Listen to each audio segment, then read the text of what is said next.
Alright, hello and welcome to a surprise stream of Star Fox Adventures. This is, well, I forgot to say this is the most unexpected stream. By your host, Most Unexpected. And this is unexpected because it's a surprise stream not the scheduled time, which is usually Thursday evenings. This streaming series, well, we've been playing Star Fox Adventures for a while, so it seems like there's a Star Fox Adventures Let's Play. And it's kind of turned into that. But the objective of this stream is to share games. Older games. The first games I ever played. And games that I have appreciation for. And I want to show them to you. Maybe you already have an appreciation for them. Maybe you don't know about them and you never played them. And I hope to give you an appreciation through watching it. Anyway, let's get to it. Last time where we left off, we were trying to get a Krazoa spirit. The test of courage. Mechanics of which are confusing and difficult.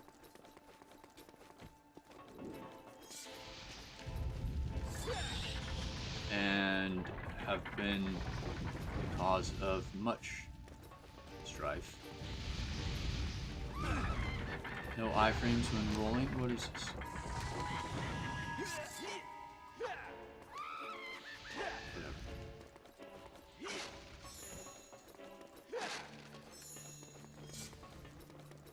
Every time I fail the test, I have to go through this gauntlet again.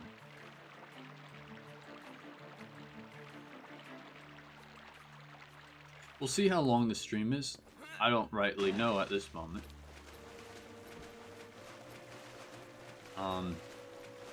Feeling a little bit under the weather, so that might change things. Otherwise, it might go on for a few hours. We'll see.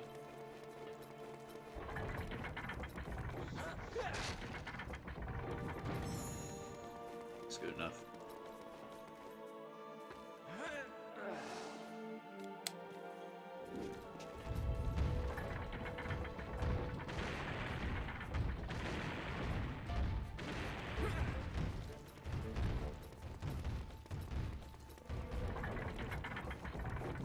All right.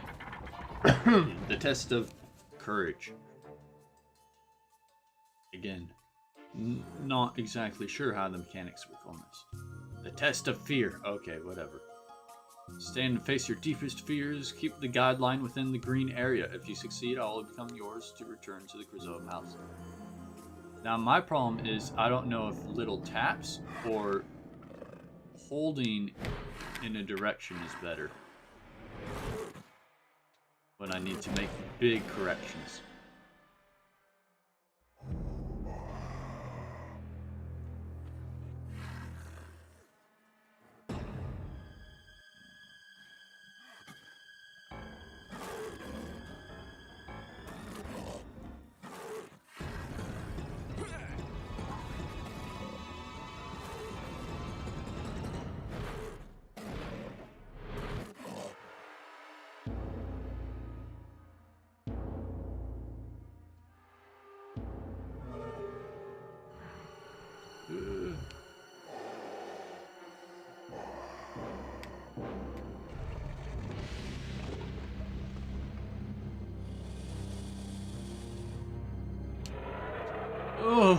Oh man, it got tough at the end there.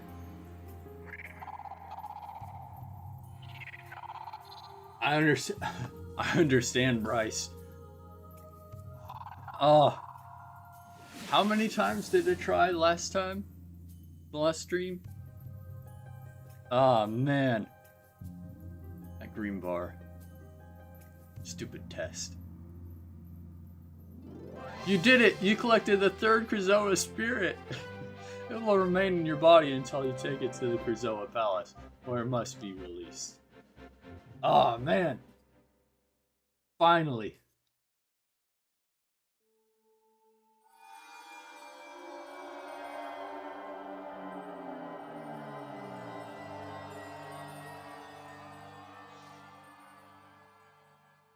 Oh.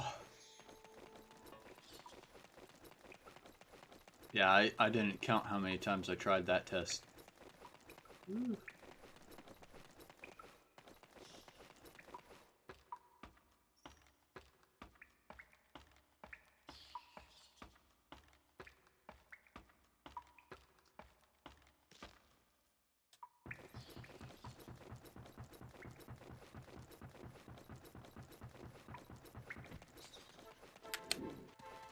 There he is.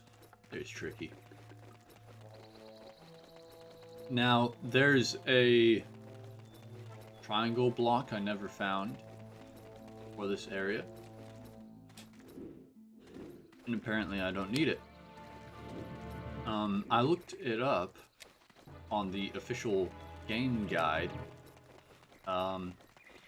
Those blocks raise... Not those platforms. Maybe those platforms? They raise some platform somewhere. Each block raises a different platform to make it easier to get around.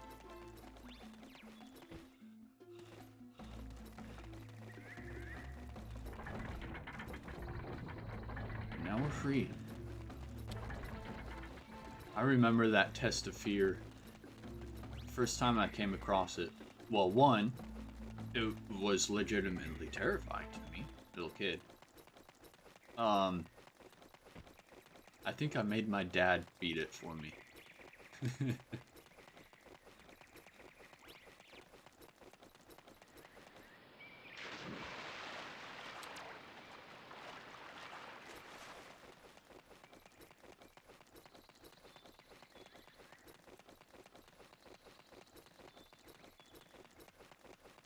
Righty then. Now we gotta deposit this Krazoa spirit.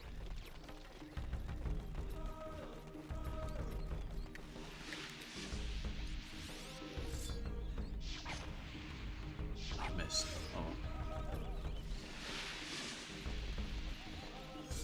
Deposit the Krazoa spirit and then on to next area.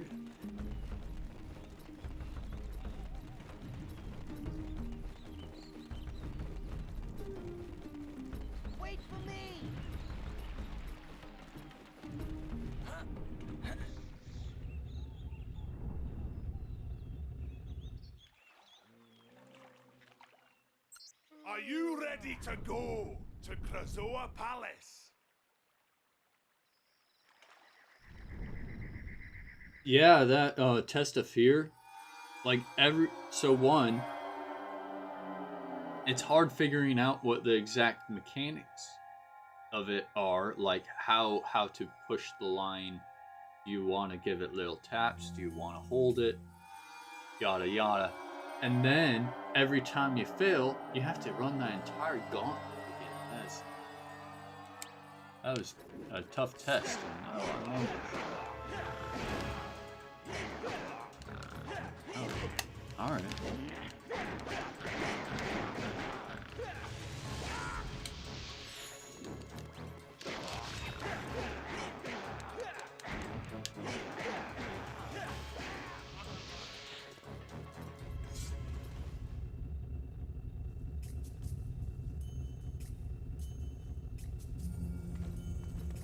Okay, now where does this one go?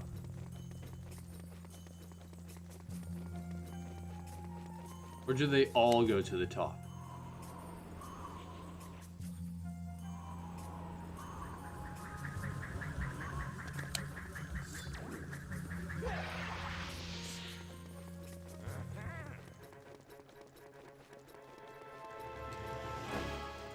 Can't be this one. Okay.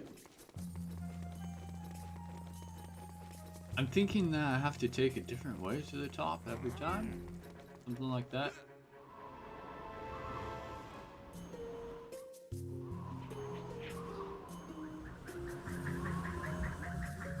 Last Krazoa spirit test was kind of goofy. I'm not sure if you remember, so I won't spoil it.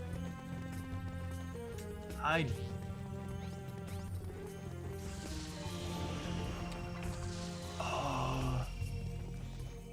think I remember. I think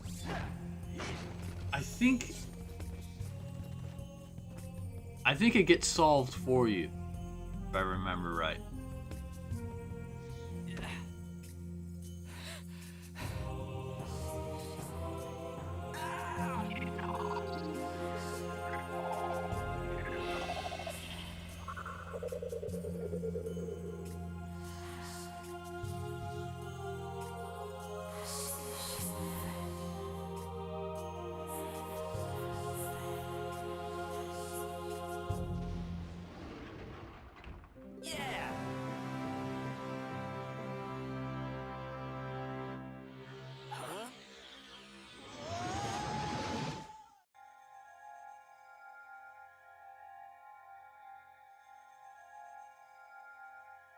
Oh, that's how they're doing it. You're in a literal tunnel of that star texture.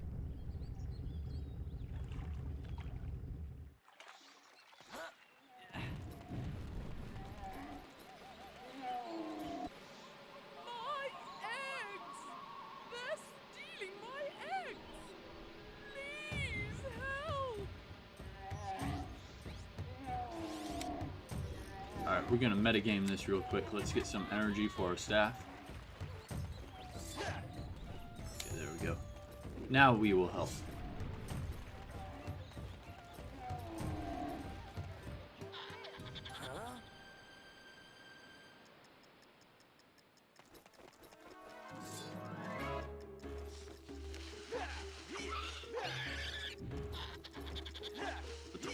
There we go. Don't even target these things. There's no auto target. Makes it a little difficult.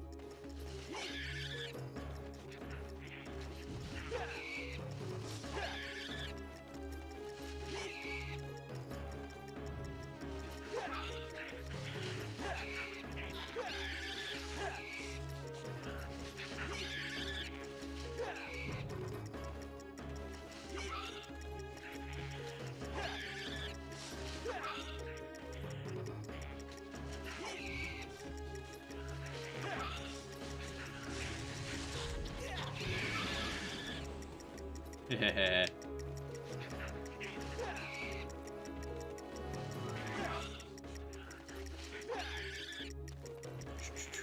I remember that ground slam attack is something I learned after failing this several times.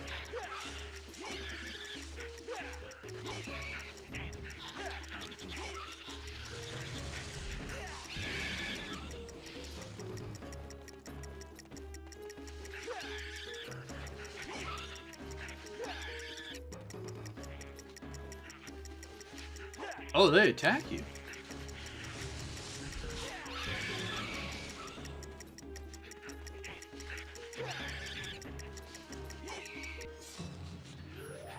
You have saved my eggs from those evil creatures. Please let me repay you. I believe inside there is something that you seek. Have you seen gameplay of the original Dinosaur Planet game? I have not. I've seen a screenshot, I think, or two. I didn't realize they were that far along in development to have gameplay footage of that. Before they changed it to Star Fox.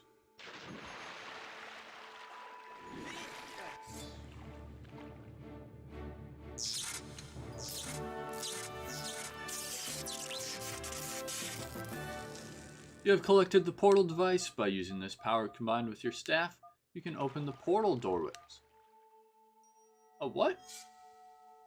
Oh, that's not what I thought I would be getting. Okay.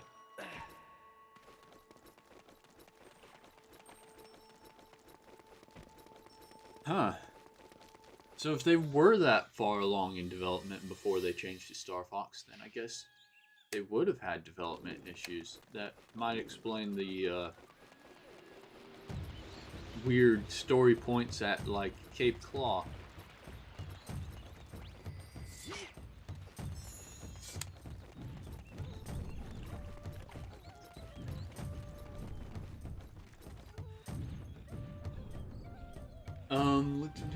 There's a leaked ROM that's playable like 70% of the way. Wow.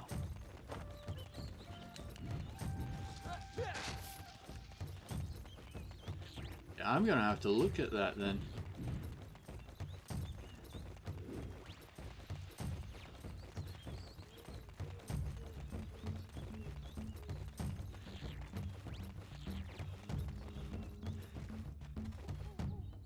You know what? Before I talk to you, I need to get some maps. I think I'll buy the last of the maps.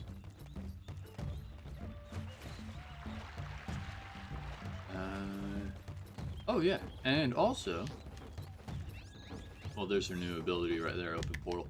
We've seen a few of those. Yes, I am cool.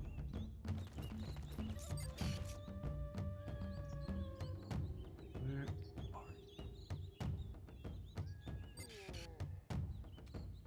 It's nearly the same game, but for Nintendo 64. Oh, okay, so they were making it for Nintendo 64.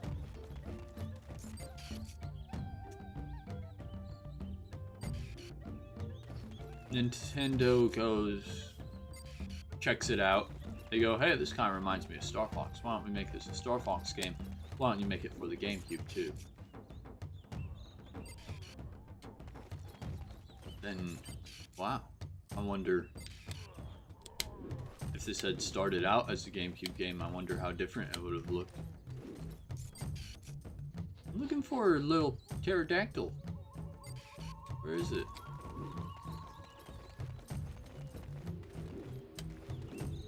Huh.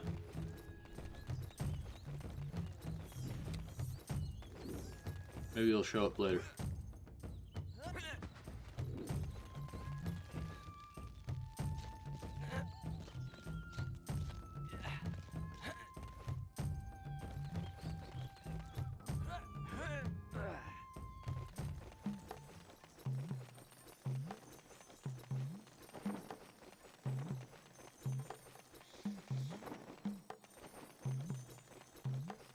You will give me... Oh, I already bought all those maps. Did I buy every single map?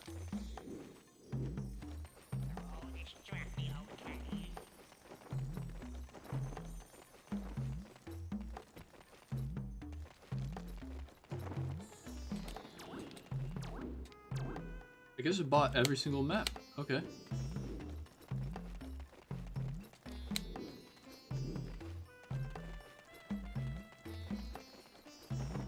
Well then, there's no need to stay here.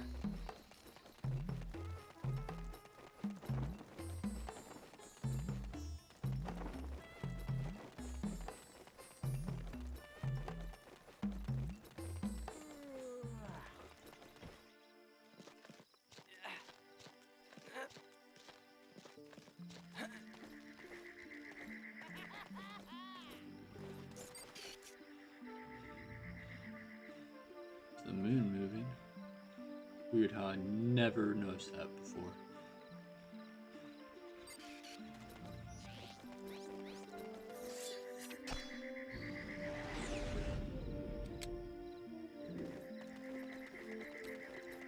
No, nothing over there. Huh.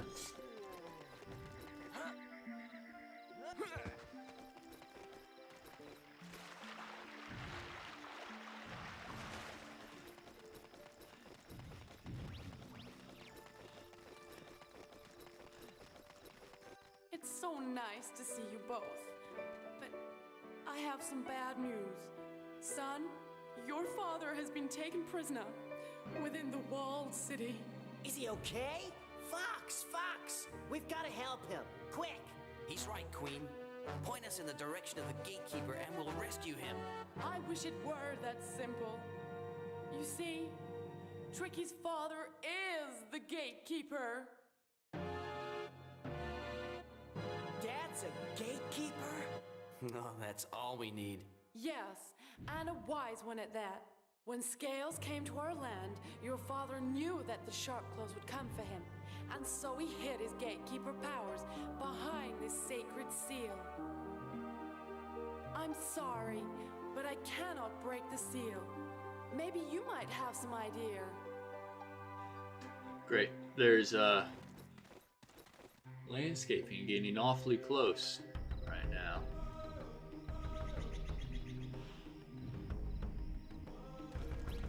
must be the neighbors. Apologies if that's picking up in the mic. I know I got a noise gate on, so it should eliminate most of it.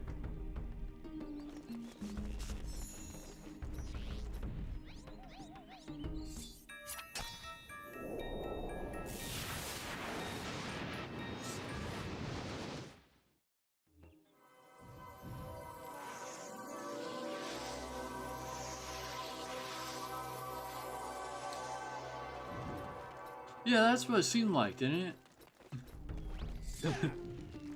No, it's just magical powers that let us get to the next area.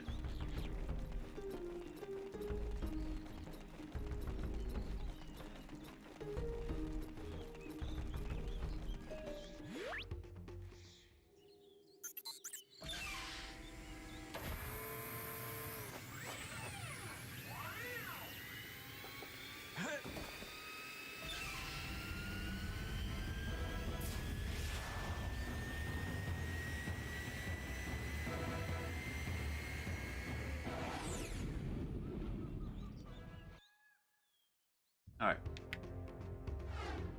Walled City. This is dangerous ground, Fox.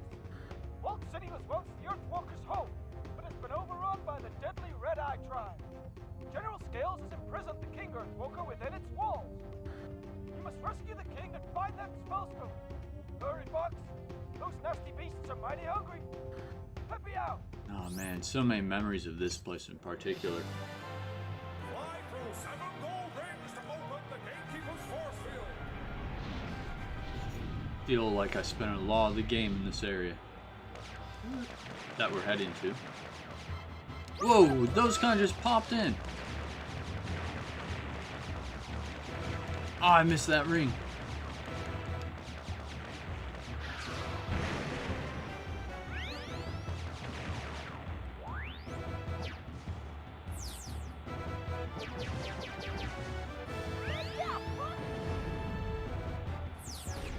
Ah, oh my goodness.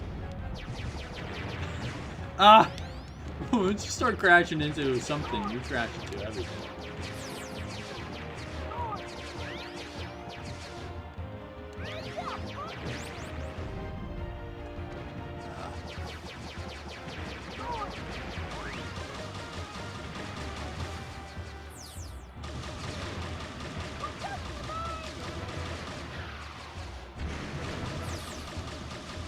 Oh no, I didn't get enough rings.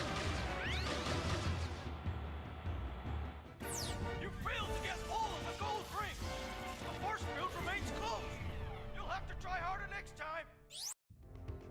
This is dangerous. Let me do it. There we go. Fly through 7 gold rings to open the gatekeeper's force field.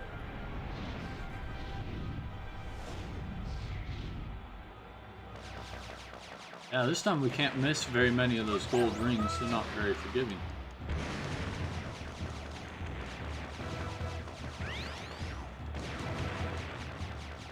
I think the temptation is to try and shoot everything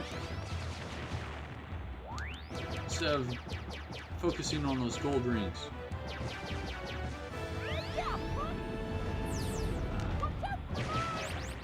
Darn it.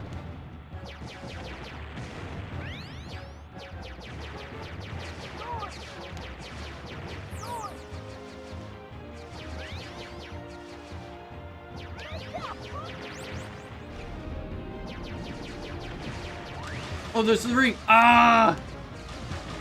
Completely missed it. Okay, it's alright.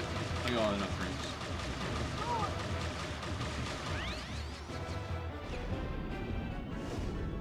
It did it, Fox! The force field is down! It's safe for you to land! Slipping Oh, man.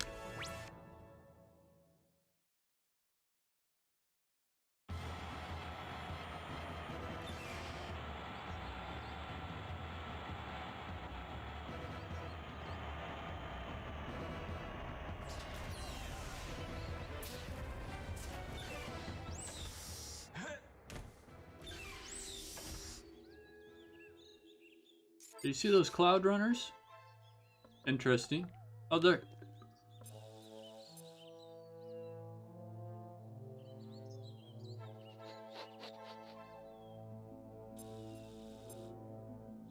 I don't think you ever actually talked to them. That's an interesting detail.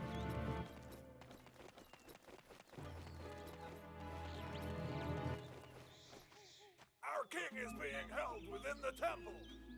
Okay.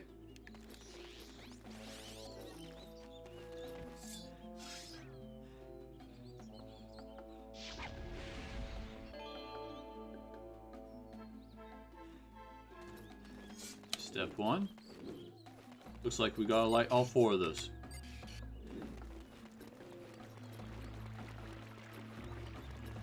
Now, not all the memories I have of this area are very pleasant memories. Those things, for one, are terrifying.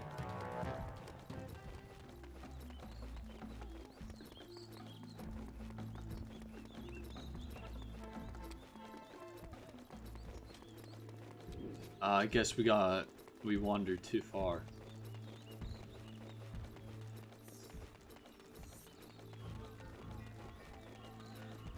Yep, we're gonna have to go back. What do I plan on streaming next? Well,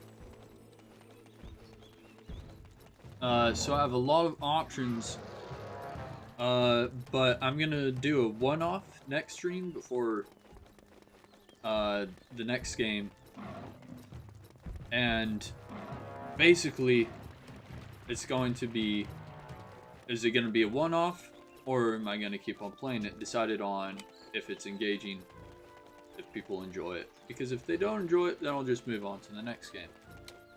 So next time will be, oh, what is it called? It's like Monsters Inc. Dodgeball. That'll just be a one-off. Next would be Pac-Man World 2, and what is it? Star Wars Rebel Strike? Is that the name of it? It's quite the variety of GameCube games. And again, how long, how many sessions will all be dependent upon. Is it engaging?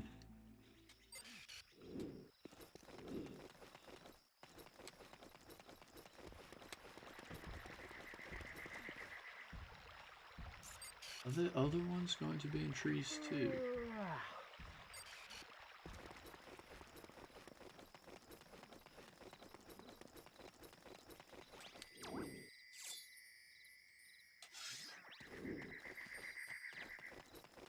You're digging the variety? Oh, that's good.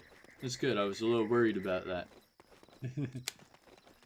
Although there will be more adventure and puzzle games, because I love adventure and puzzle.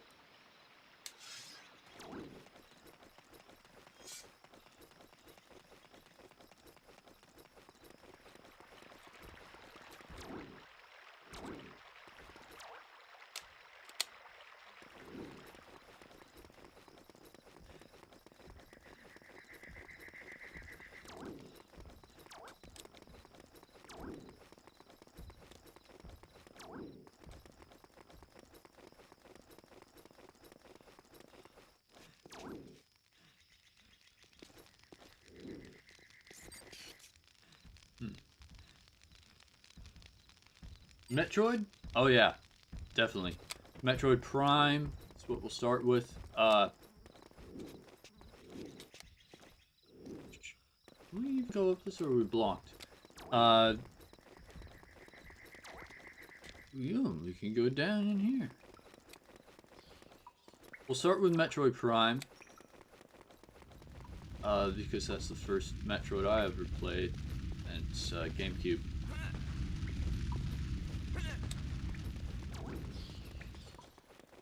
Ah, here we are.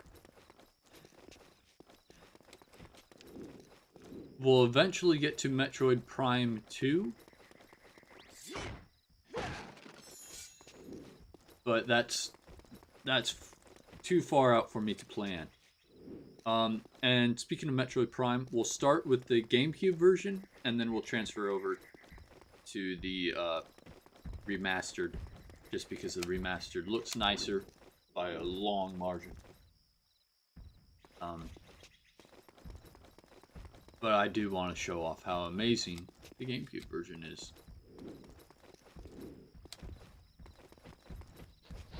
And how it still looks very good, especially for a 2002 video game. Or it's 2001. We are looking for things to shoot, Tricky. I'm thinking of like allowing a vote for some of the games, like, alright, which game next between these options, just because there's going to be so many if this keeps going.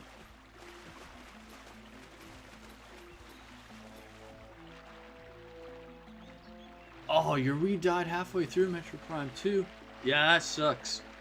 Metroid Prime 2 has this one part that I got stuck on for literally years. I didn't know where to go.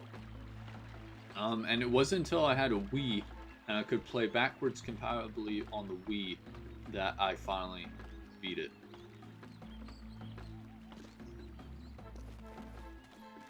I should check out the Switch remaster, but I'm playing with the keyboard and mouse mod, and I don't know if it can go back.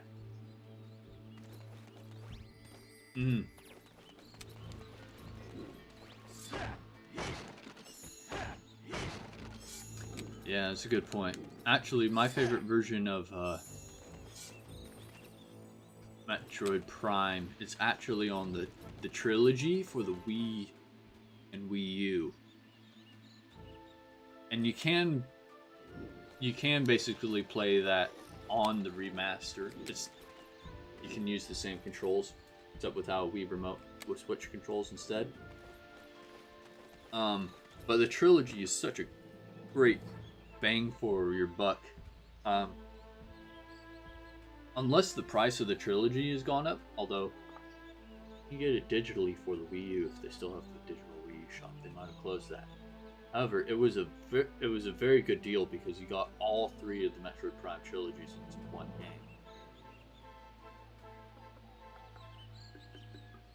I felt that way about 1 and 2 for more than half of my life.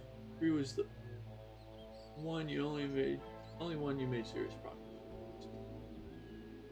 Still have the trilogy disc. Oh, cool. Yeah. That's the best way to play all three, especially because only the first one's got remastered.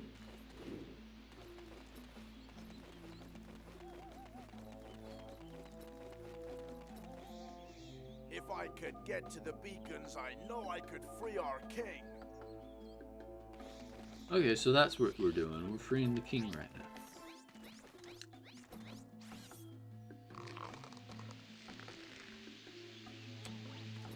Oh wait, you still have the disc, but your Wii is fried, huh? Oof.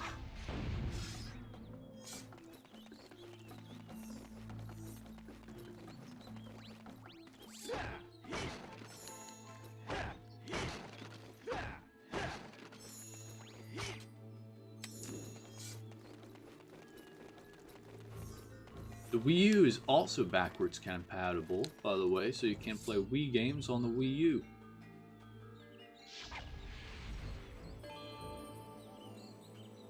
It's funny, I play GameCube games on my Wii, I play Wii games on my Wii U.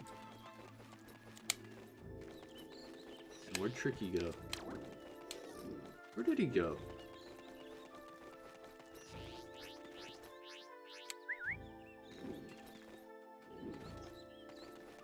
Tricky!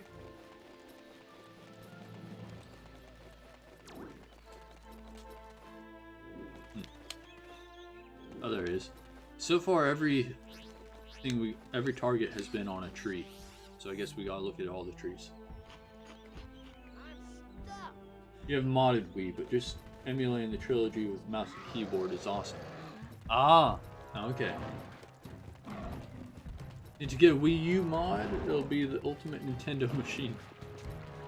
You can Wii U mod or get a Wii U mod a Wii, or take a Wii U and then mod that.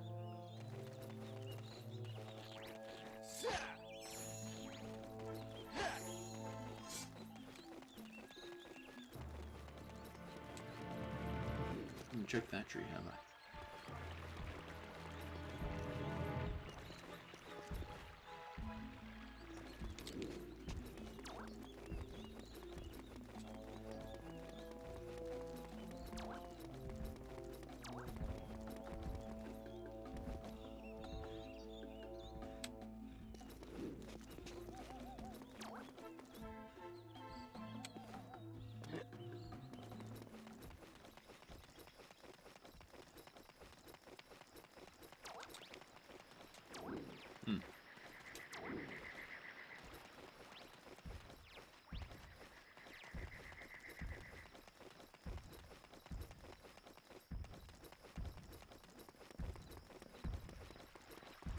I'll get Wii U and all that. You can run basically every Nintendo game or so.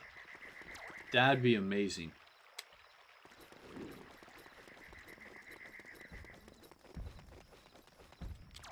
If also if you could like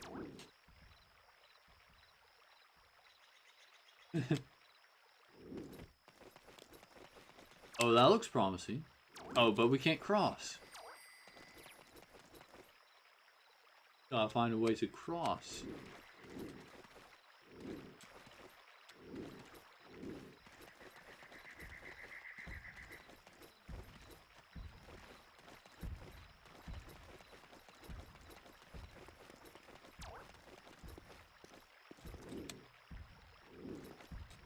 Target's probably right there. This might mean something. Oh yeah, Tricky, let's play next to the big, scary T-Rex.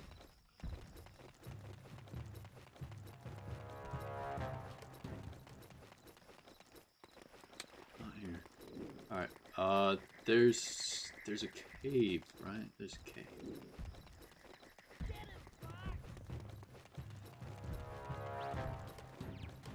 That.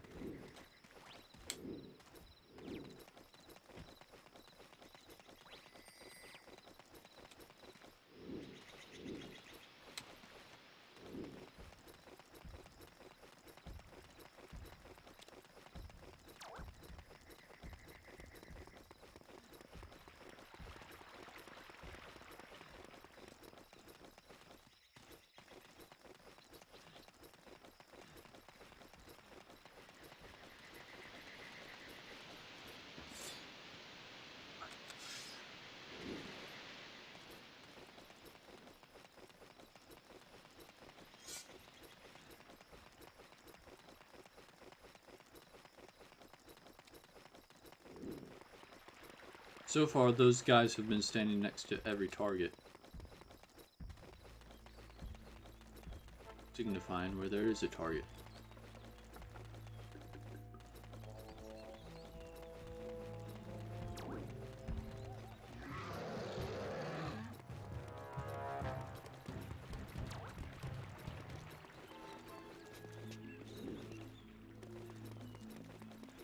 Just gotta figure out a way across. So we gotta figure out a way to raise that bridge.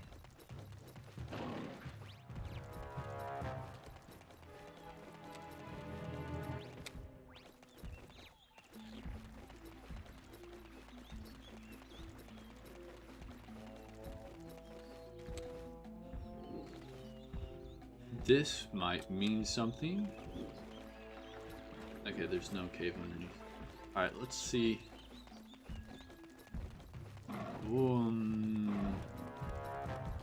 Might have something to do with that.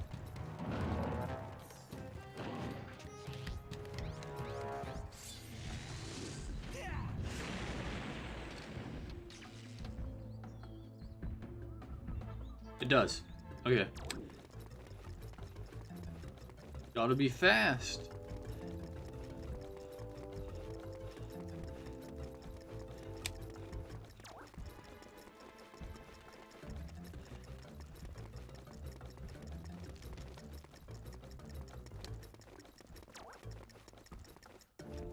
Not this way, other way. Okay.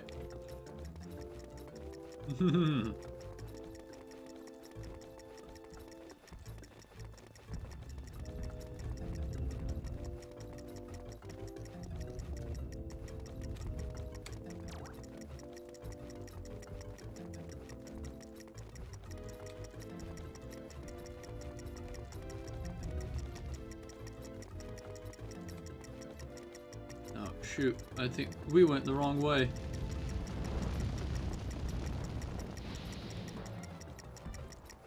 We did. Sucks. Alright, can we start this one then?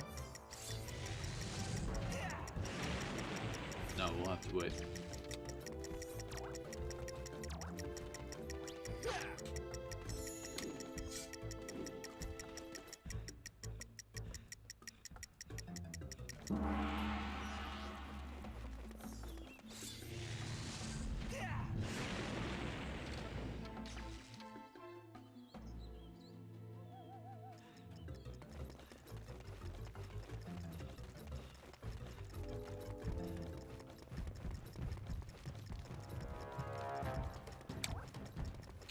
I see.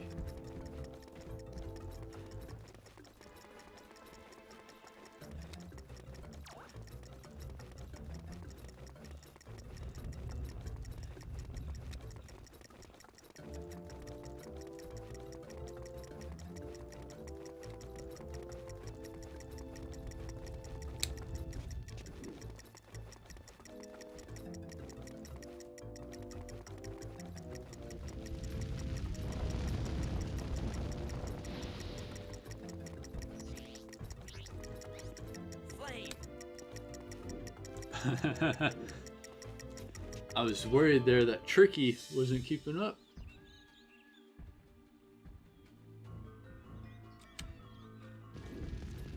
Oh, there's that Cloud Runner again. Alright, that's one of two. Ow.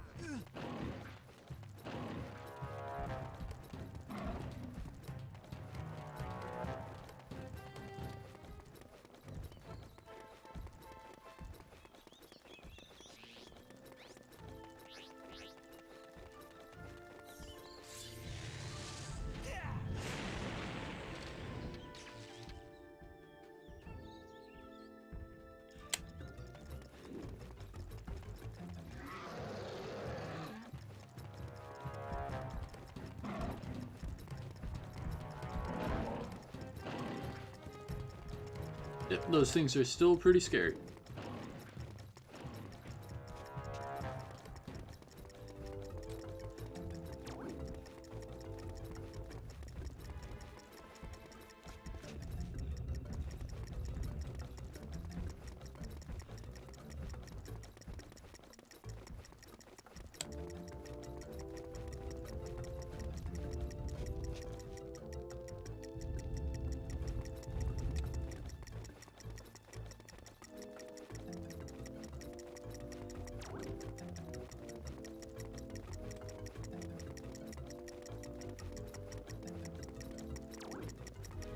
Wait, what?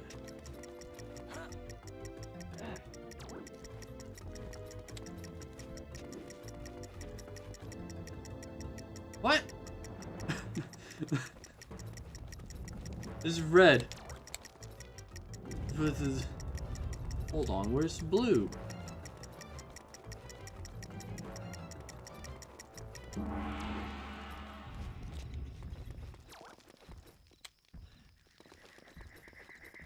How do you shoot? Huh? Okay, let's see. This way. That way. Okay. It shouldn't be so difficult.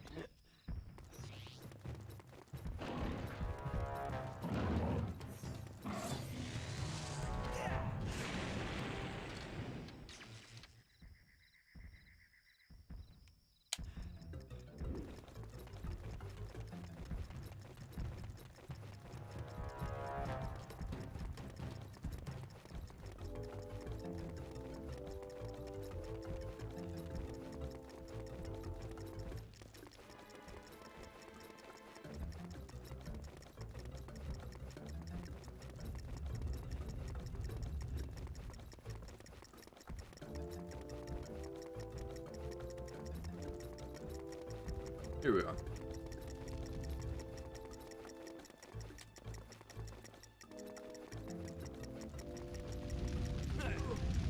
Not waiting for those. Go, Tricky!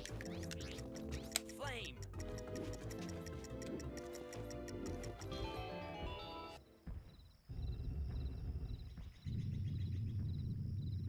That's the cave.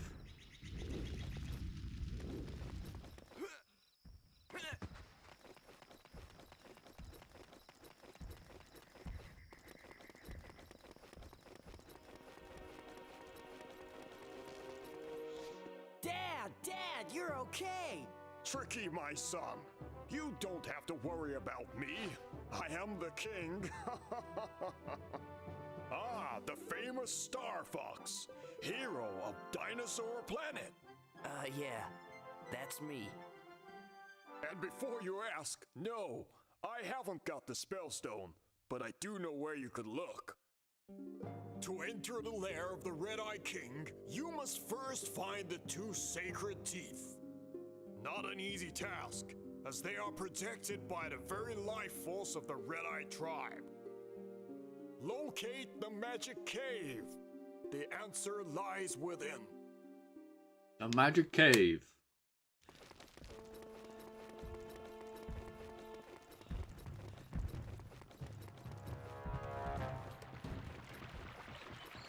So then whatever we're doing with these targets is not for freeing the king or for the magic cave.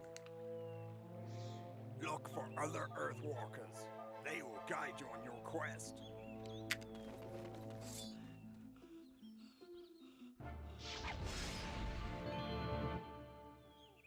There we go.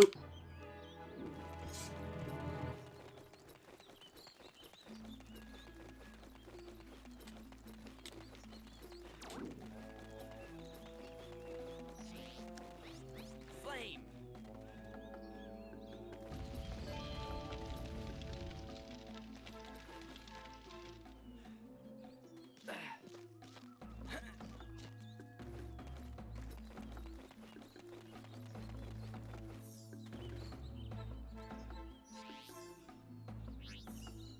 What is this? Tricky doesn't dig for it. That looks... What a...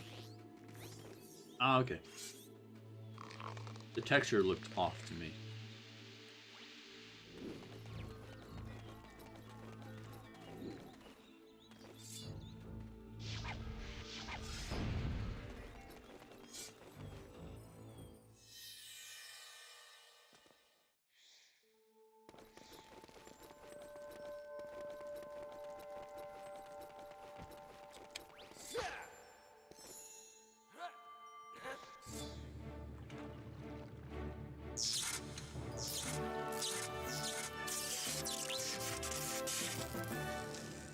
You have collected the Super Groundquake.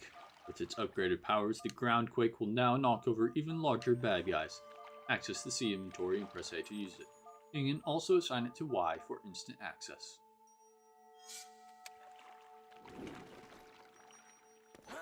Oh.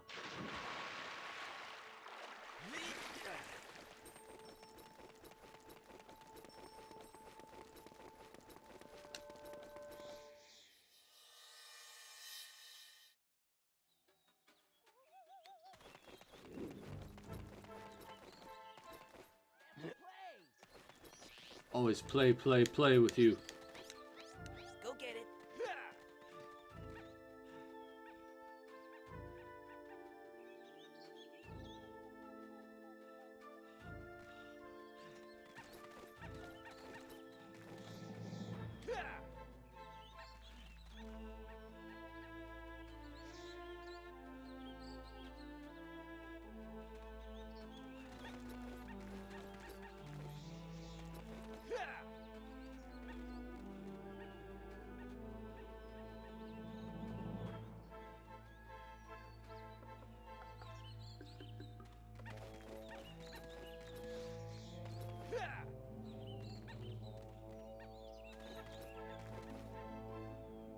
It's taking a little while.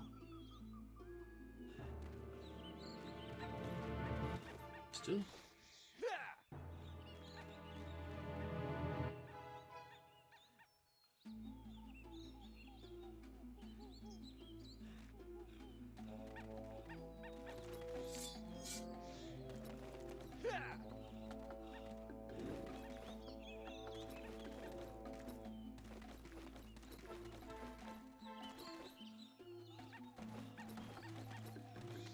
Okay, well. He's not doing the thing.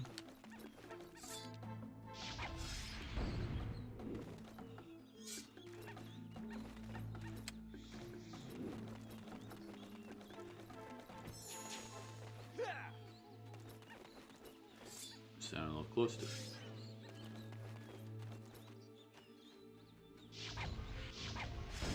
Oh, now he did the thing. He changed colors. Not sure I like that color though.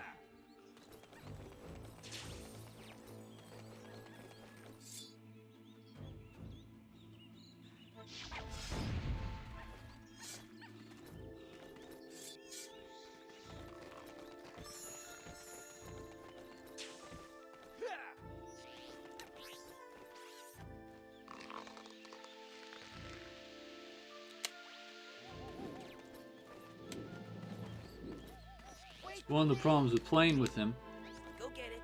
if you want him to stay his original color, don't play with Tricky.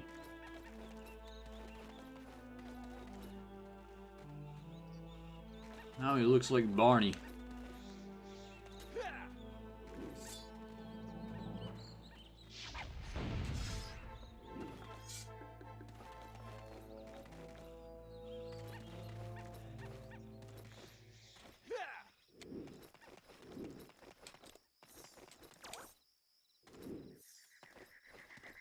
This is done.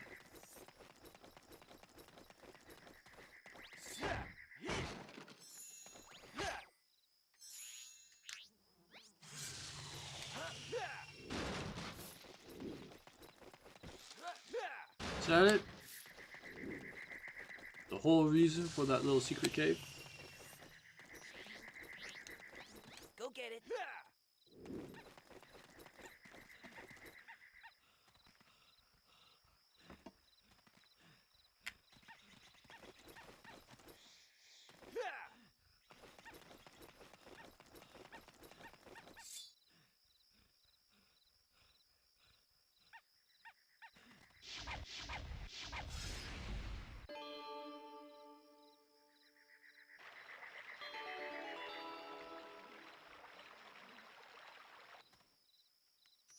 Go get it.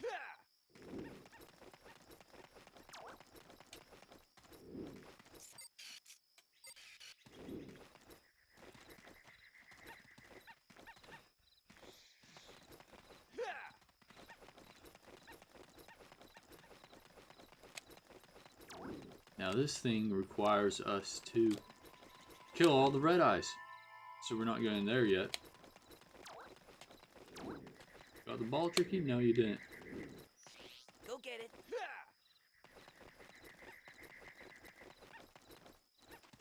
And there he goes. Physics.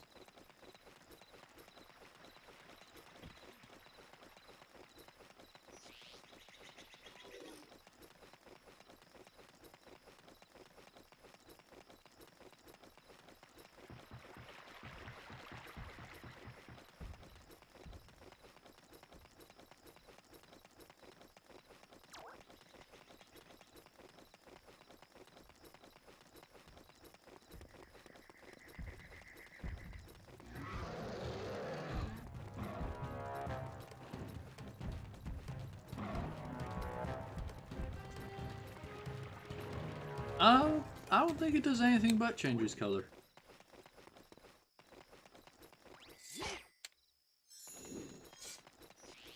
Go get it.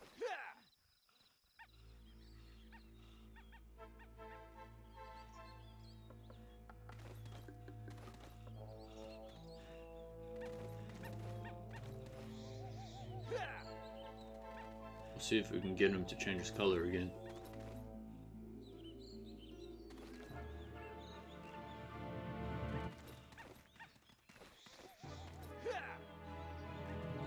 Unfortunate. I wish there was an easy way to change him back too. Maybe there is, maybe I just don't know it.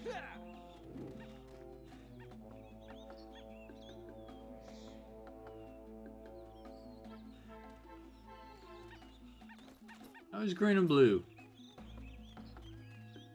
just looks weird when he's not his original color.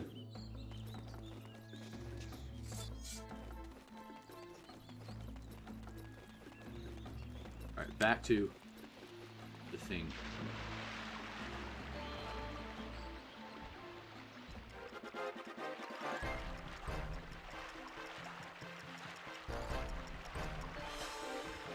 Yeah, I can see the comedy of that cutscene. The first time I played, I didn't even realize he changed colors.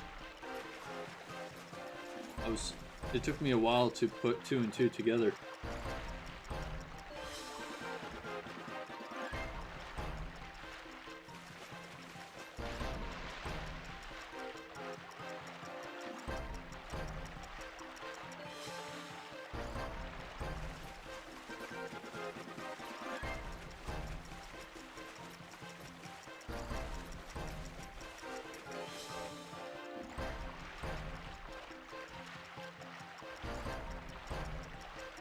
Oh man, gotta really swim against the current for this one.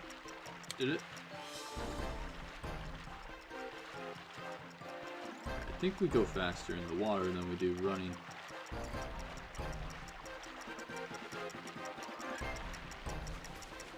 Oh, that was so close.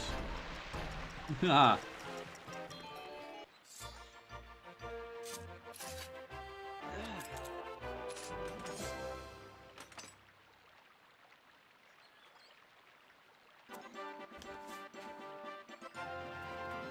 This is a silver red-eye tooth. Okay, cool. Does it say? Oh, yeah, it's for the statue. Right.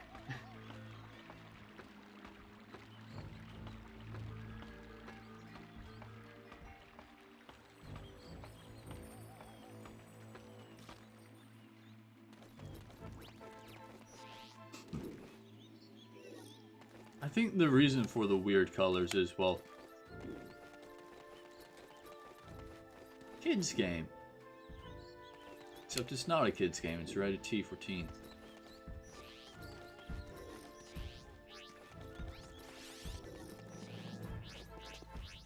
Go get it. Don't witness this, Tricky.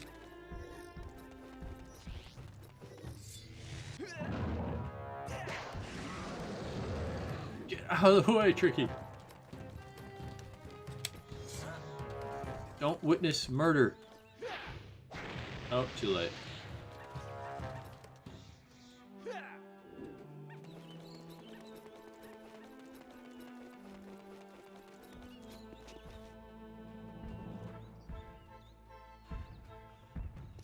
Oh, and he got Tricky.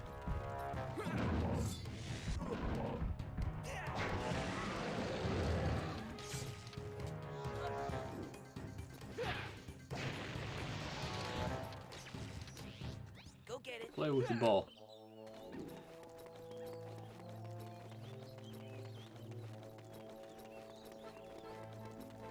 Because he doesn't play the ball game when you're away.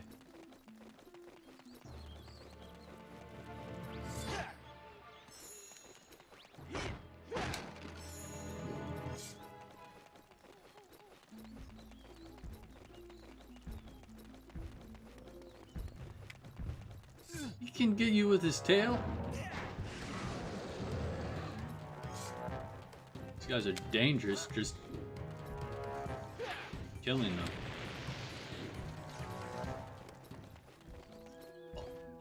Guess when I say it that way, it makes a lot of sense.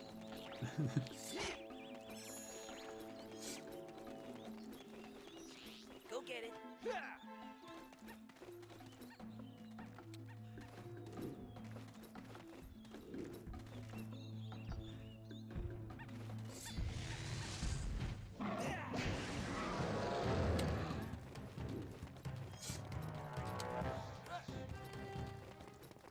Look out, Tricky.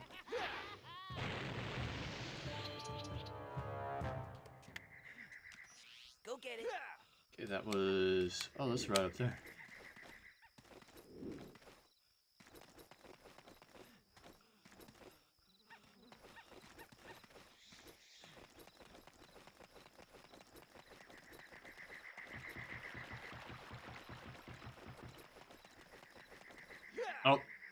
Oops, sorry, Tricky.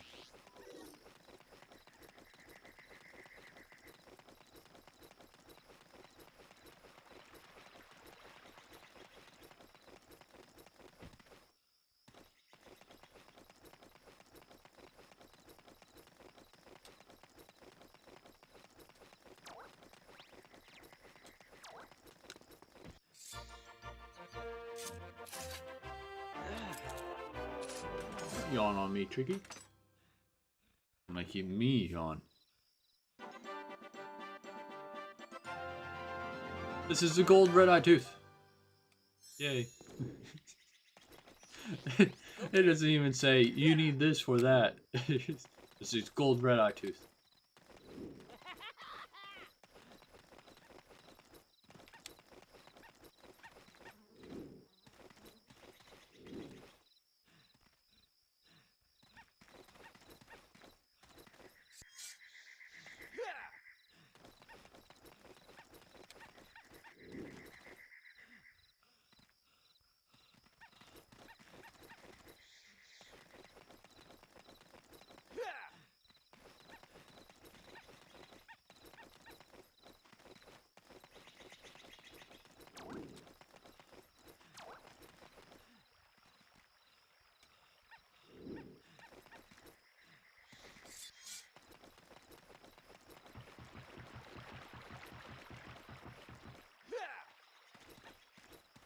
Alright, last one, Tricky, and then we gotta kill the king. The other king.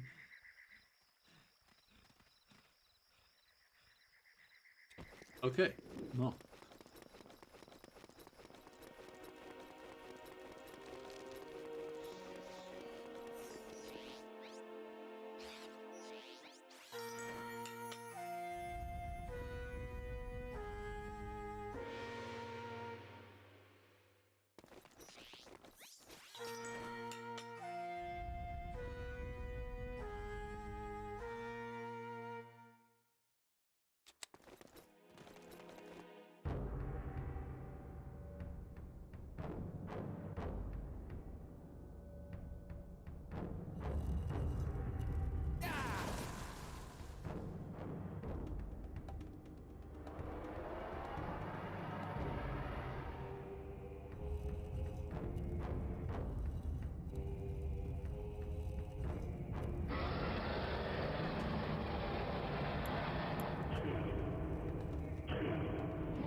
Talking about how terrifying the King Red-Eye is.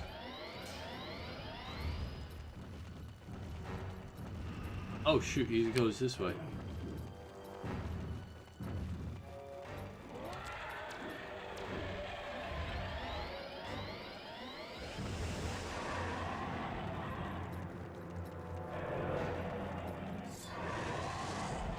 No, that's right. We need the bomb.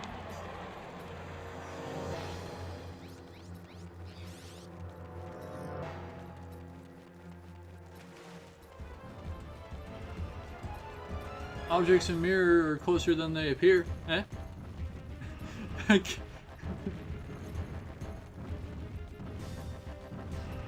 Oh, there he is.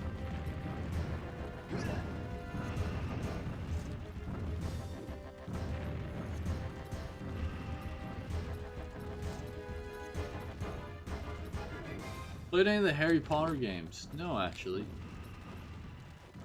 I remember seeing my friend play it on, I think, the PC.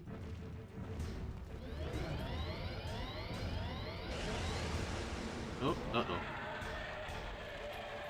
Uh-oh. Oh, I need these.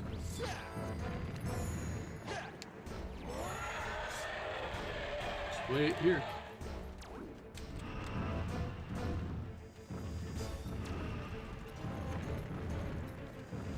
The currencies in that game, I believe, were jelly beans.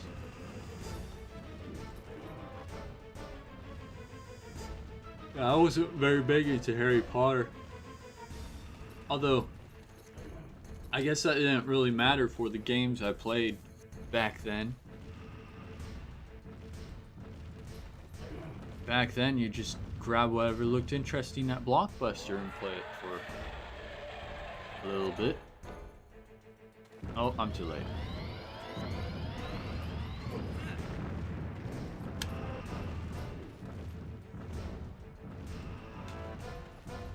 First two are nostalgic for me, but they're like a watered-down version of this type of game.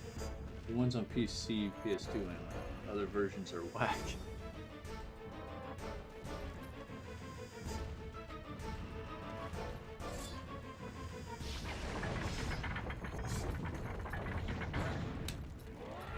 There you are. Too late.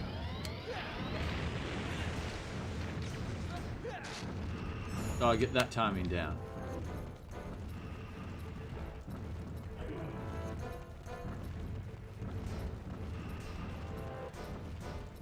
Yeah, that's how I would do it. I mean, besides the games I would get like on my birthday, go to Blockbuster, look at what covers look cool, because that's all I could judge it on. Look at the cover. That game looks cool, and then play it.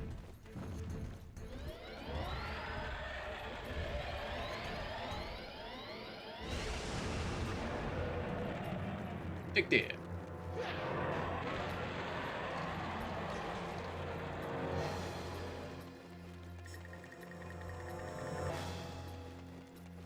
We're supposed to do more?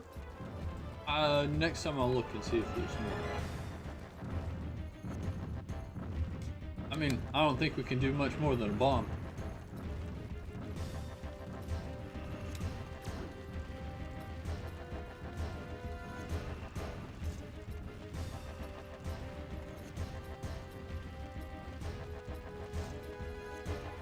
Oh, there.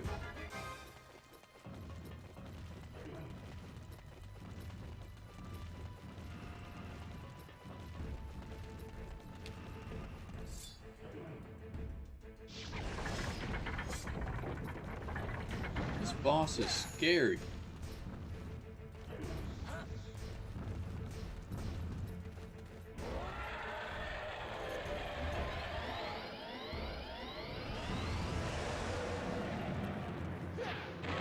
Nope, looks like we gotta run.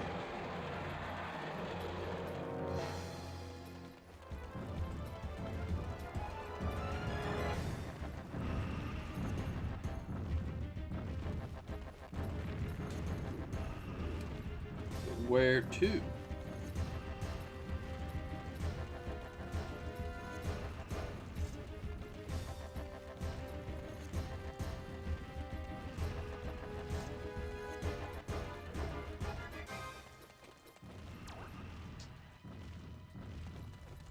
Uh-oh.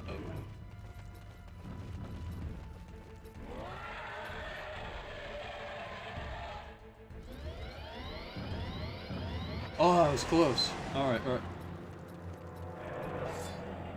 Yeah, I can only remember a few. Oh, shoot. Renting a few different games. And it was good renting them in a way because I didn't know what games were good. Again, I was going purely off the covers. So, oh shoot. I remember I learned I absolutely do not like RPGs. Oh shoot. I will just take the damage.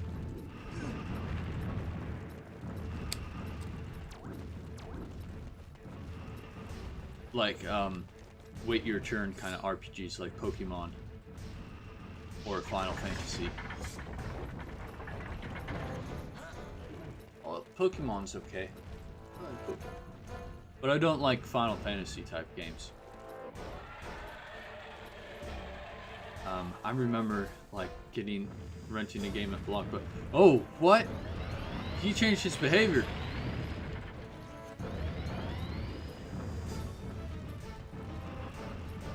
Ah, you see? I played that one at a friend's house and said, I gotta get this game, so I bought it. Back in the day when you could buy used games for like $15, $20. No, you juked me out that time!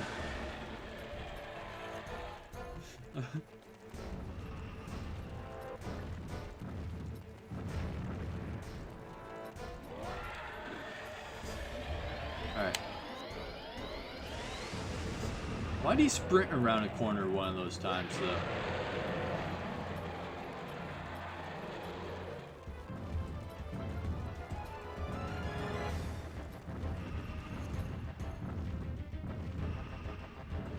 See, I didn't have any Pokemon. I was always on consoles, and consoles didn't have Pokemon.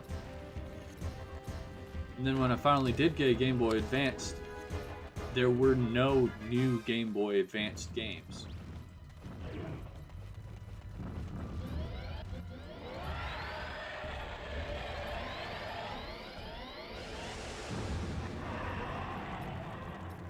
They were all used.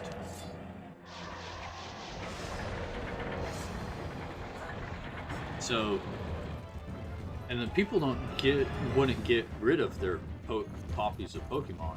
So I never got to play it until on the Switch. And then that one, what was it? Shield and Sword. And that wasn't quite the same as older Pokemon.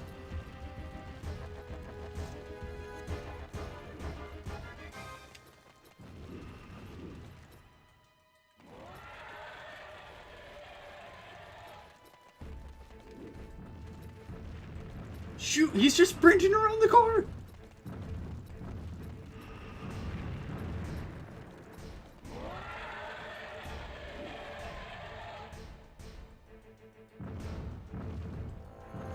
Yep. Yeah, sort of, that, I have Pokemon fan friends that are telling me the same thing.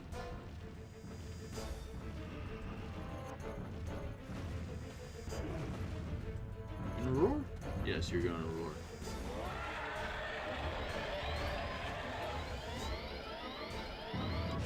Oof.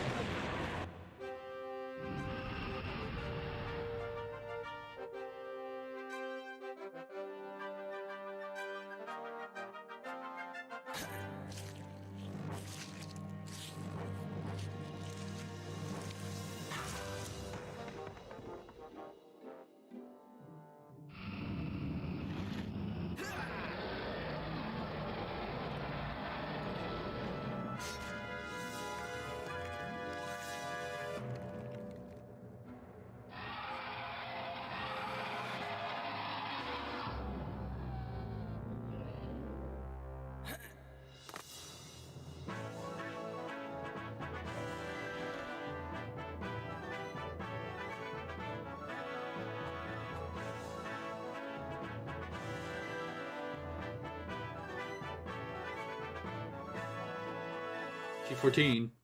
Have you got it? Dad, look what we've got! Well done. You have both made me very proud. Do not worry, son. I will stay within the city until it is returned to the planet. I will see you again soon. Now let's waste no more time. You have a spell stone to take to the volcano. Let's play! No, we're going, Tricky. We're not playing. Oh, man. Basically, all of my GameCube games are used. And I didn't keep the stickers for all of them. Every single Game Boy Advance game I have is also used. And because I came into the market late.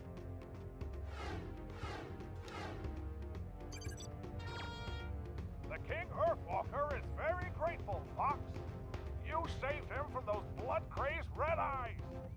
take this spellstone to the volcano's fourth point. It will close the seal at the volcano, and you will be one step closer to bringing the planet back together. Get to it, Fox! Wait. Fly through one gold ring to reach Dinosaur Planet.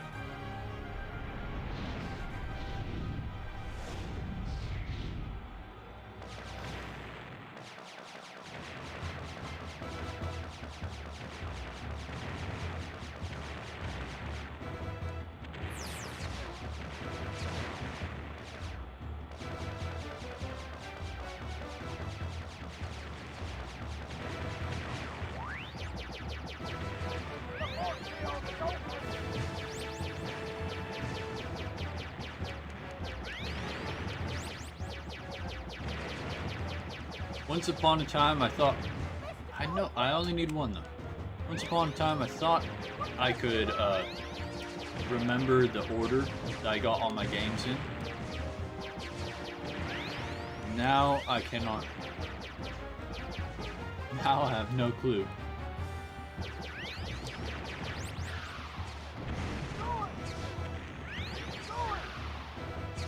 What did I miss?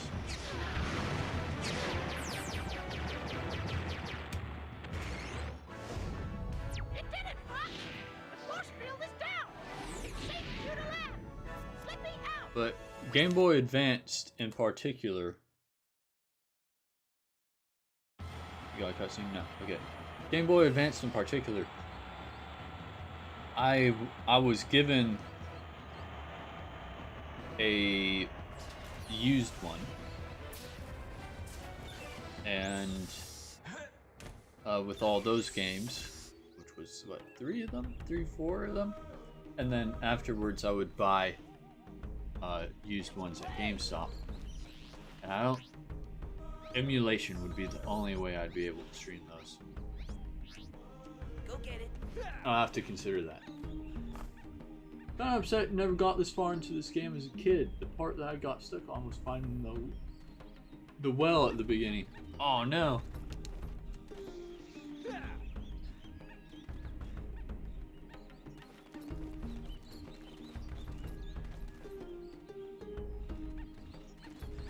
Yeah, I remember. So as a kid, my dad would play the game too. I think one of the reasons why I was playing it is just like, is this game's rated T for teen? Is it okay for my son? Sort of deal. Did you change color?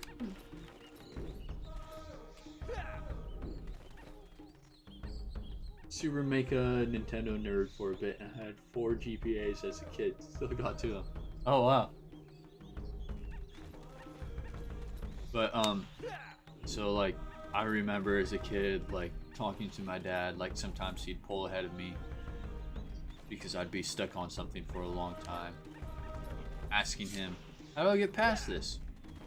I remember the red eyes that we just beat. Those terrified me. It was like paralyzing fear. Couldn't get past those parts for a while just because of how scary they are. Or were. And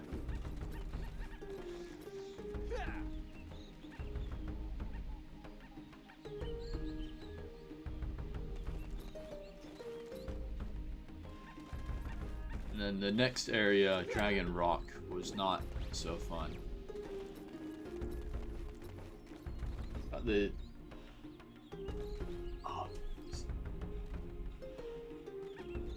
The GameCube to GPA adapter and everything.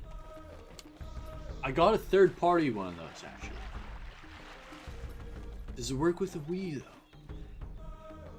Because I'd prefer not to play the GameCube games on the GameCube because my GameCube would actually freeze a lot.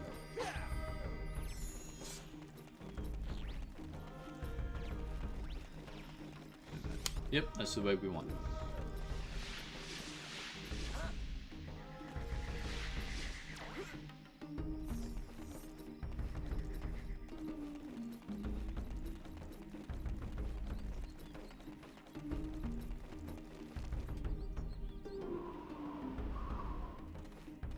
I remember I had to get the adapter so that I could get the Metroid Fusion suit in Metroid Prime. That's what I needed that GBA adapter for. And I don't think my dad was very good at games. He couldn't really help me. So 3D games he had trouble with.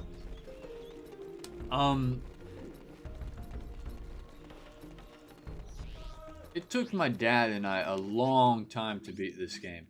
A long time. But I was very bad at games.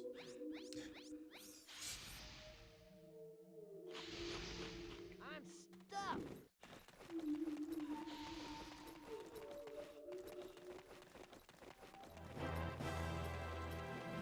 Never got that suit as a kid?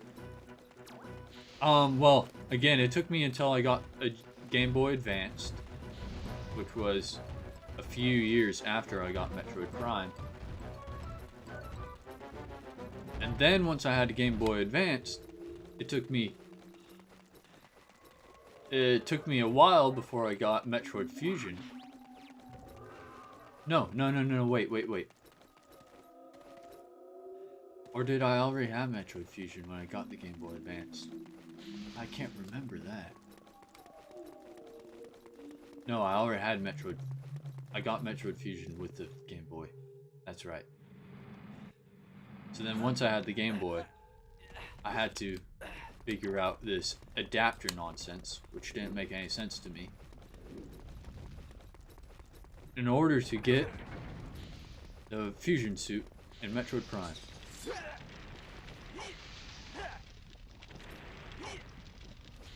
And then the trilogy came out, and then you could buy that with the in-game currency.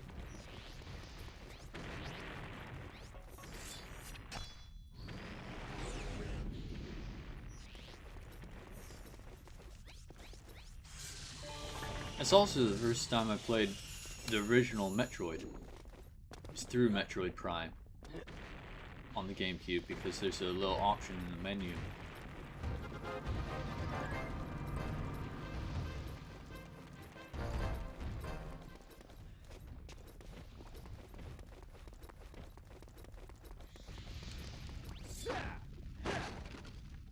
Yeah, in Trilogy, in Metroid Prime Trilogy, you get the, you get those tokens, the silver, gold, and bronze tokens. And in the menu, you could then spend those tokens on concept art, music, or the Fusion suit for Metroid Prime. And so I got the Fusion suit. It's only in Metroid Prime. You won't have that in Metroid Prime 2, even in the trilogy. But yeah, you can get the Fusion suit in there.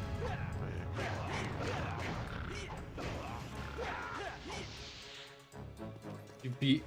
Oh. Yeah, good luck with that. You might want to consider some mods to beat those games. I know that Legend of Zelda had a save system, but Metroid Prime didn't have a very good save system, so you might want to mod that or use a modded version of Metroid Prime. I mean, the original Metroid on NES. My bad.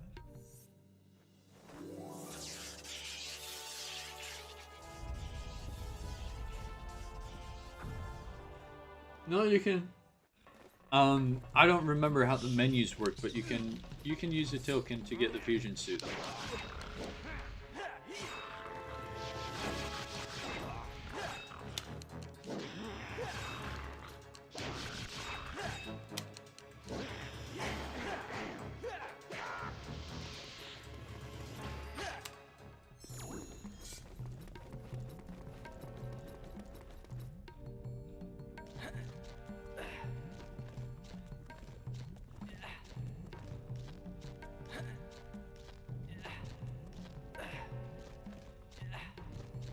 Star Fox has robotic legs, right? Sure don't look robotic right now.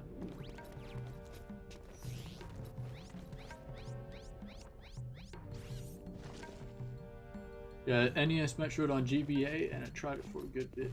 There's a passcode system, so it technically can save. Yeah, it's not that. Like, if you want a proper save system, you'll have to use a modded or remastered version. But yeah, it does have that code system. Tricky, where are you?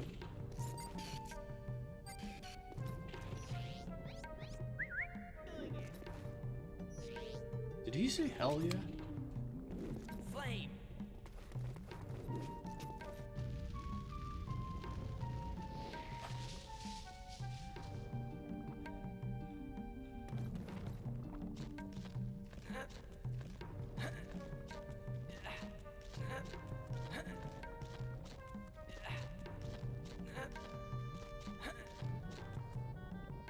Oh, it's just a cheat token. Well, we'll ignore those.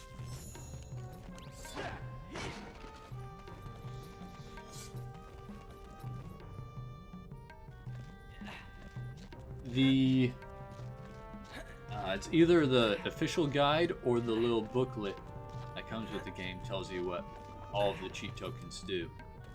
So you get, like, one of the cheat tokens unlocks music replay in the menu. One of them unlocks like black and white mode. You can play in black and white. One of them unlocks end credits. One of them unlocks a story hint. Those sort of things.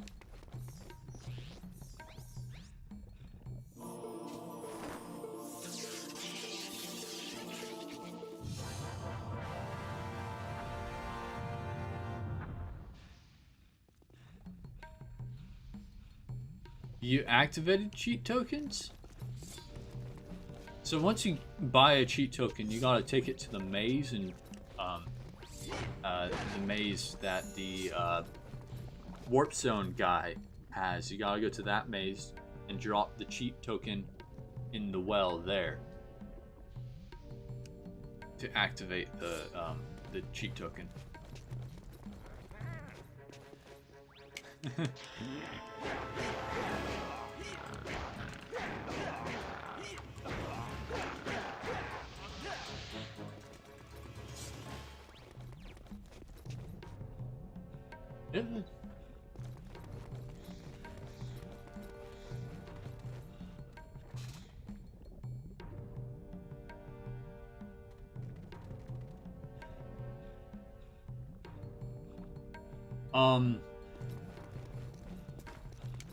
There's a well in the middle of the maze. I'm pretty sure that that's where you drop them in. Can't I hit you guys? Like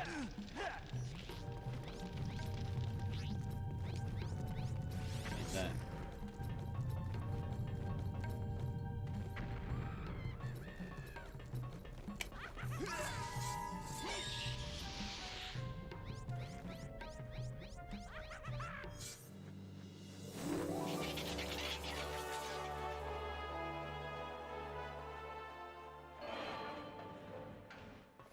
Yeah, how do we get there?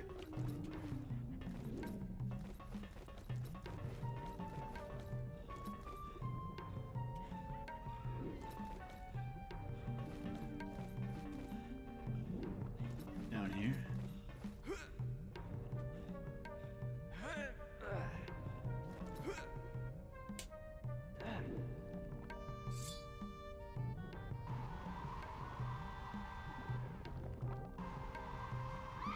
Darn you. You're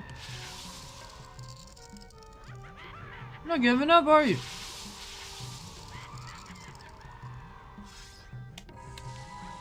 Oh, no. Oh, I made it.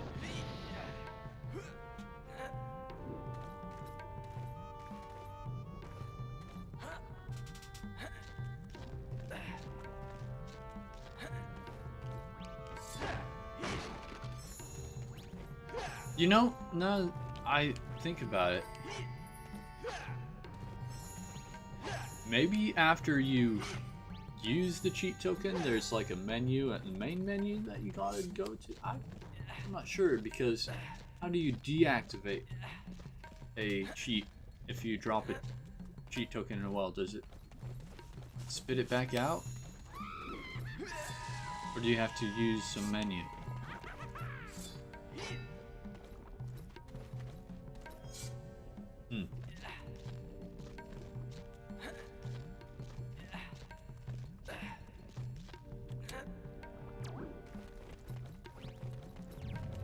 Get that health.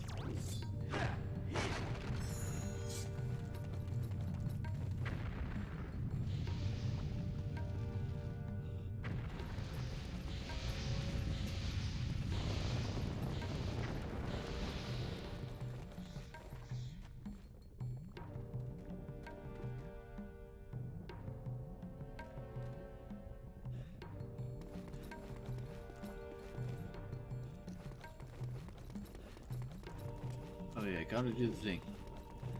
Tell me what you find. I suppose.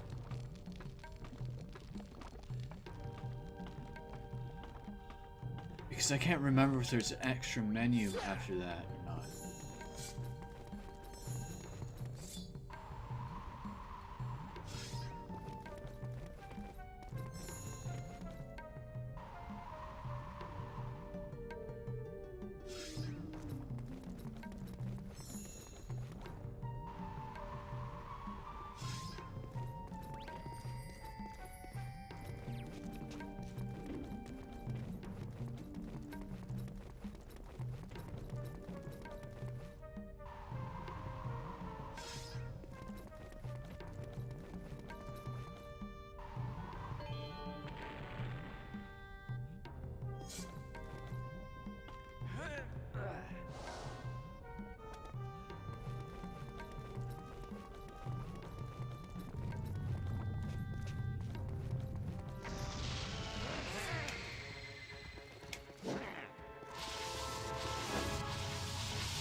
Alright, Tricky, looks like you gotta stay there.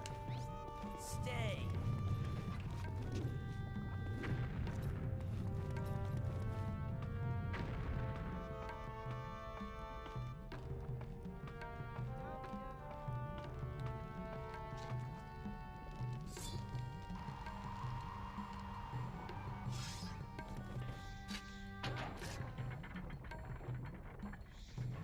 Oh!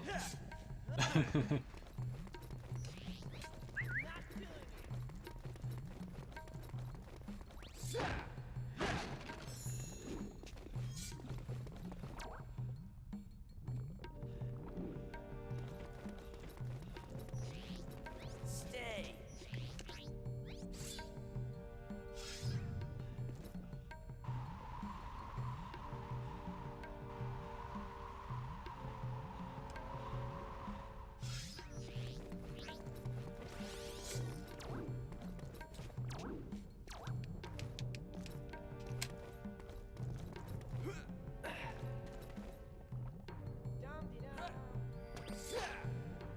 They add some stuff to the menu, like credits in black and white. There are some that give messages, but I'm not sure what that means.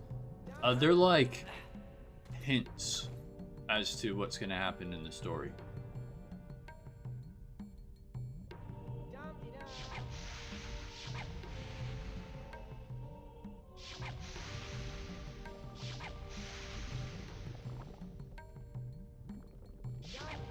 I'm not. Oh, shoot.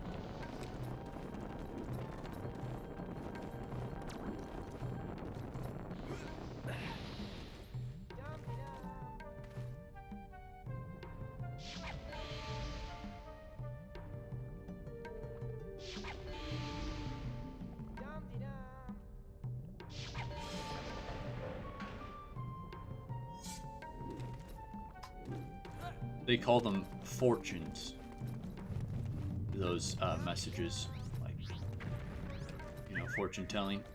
What's the future? It's a little hint, like a little spoiler hint.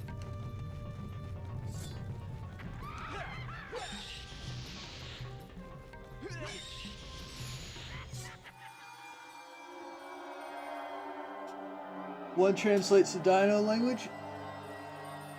The reverse of that, actually. Your subtitles will be in Dino language.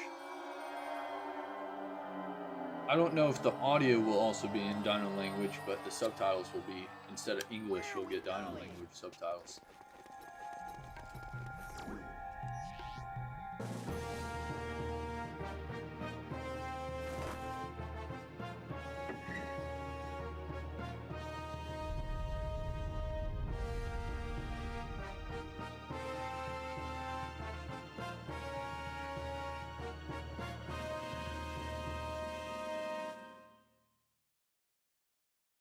A bad guy.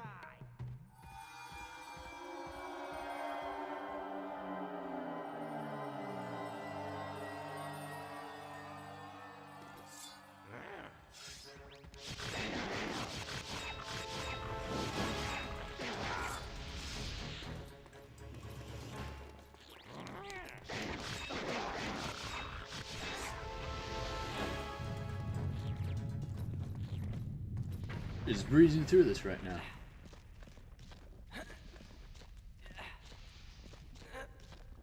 Hopefully we get this finished in time for Thursday. We still got... we gotta find another Krazoa spirit. Then we gotta find... get our way to the next area.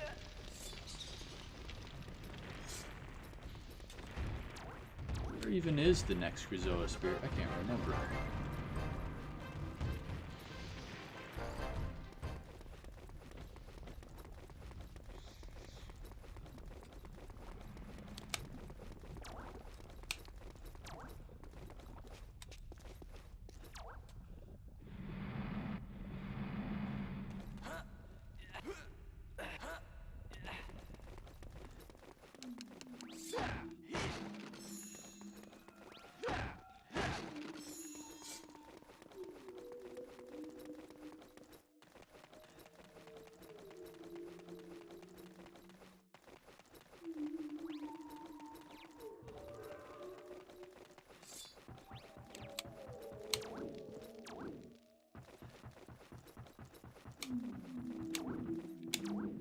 Alright, these guys are dead.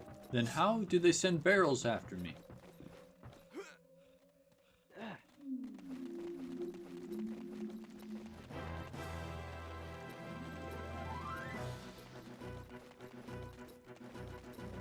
Man.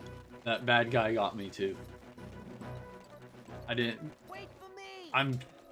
I've conditioned myself to not talk during cutscenes. If I can help it. But, yeah, it's funny just thinking about. Sometimes it's easy for me to laugh. And I think that's a good thing.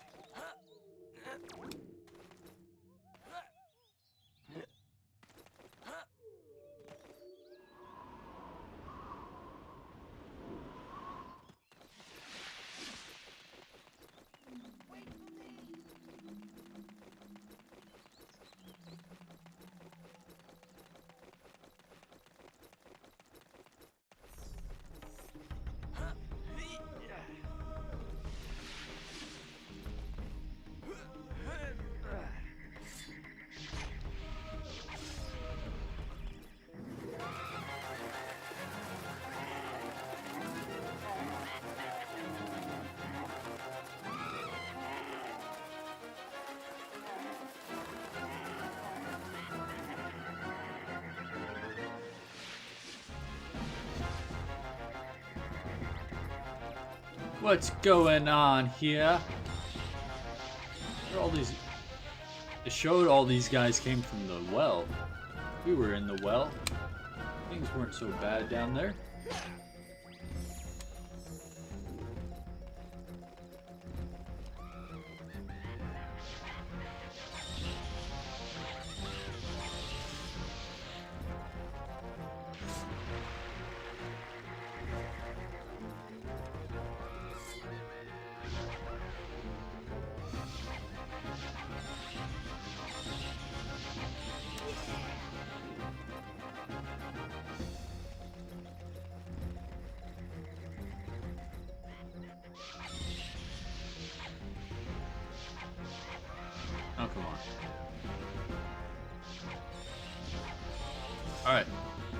That's those.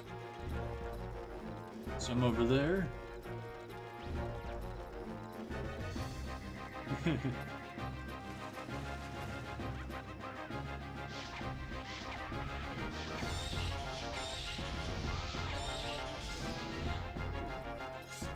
Okay. I think the guy down here has some. Yeah.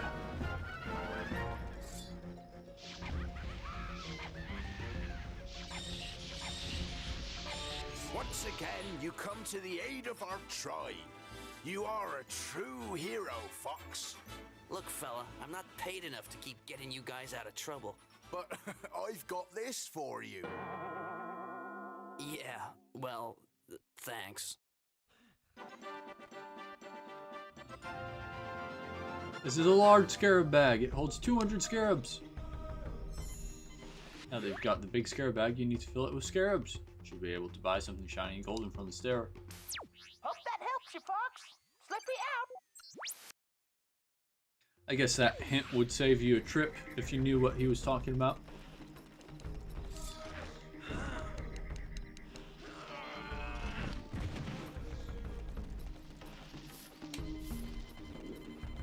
I still remember that guy from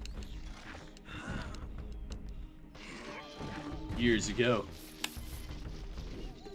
That's where I looked out. But yeah, it took me a long time to find that guy before too. I remember I was checking, there's a guy through there. I kept on checking that guy. Like, does he have any?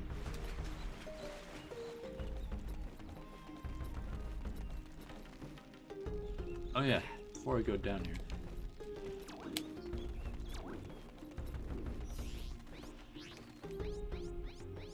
Come on.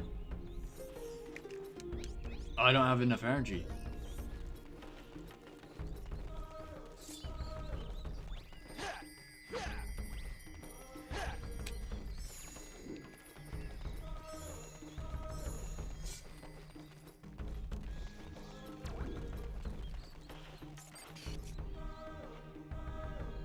Oh, he's not there.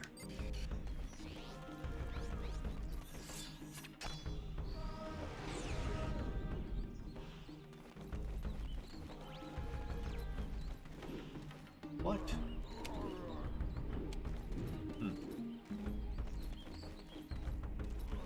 Yep, there's only one thing that costs more than 100 scarabs. But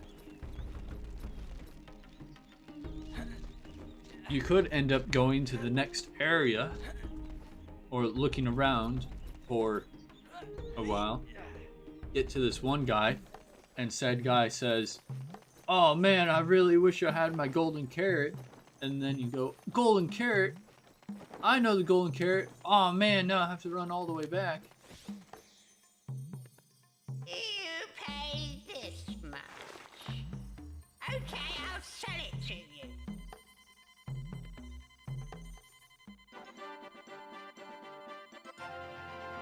This is the Snowhorn artifact. The shopkeeper claims to have found it while exploring Snowhorn Waste. Maybe somebody there is missing it. Yeah, that hint didn't help me the first time playing this game.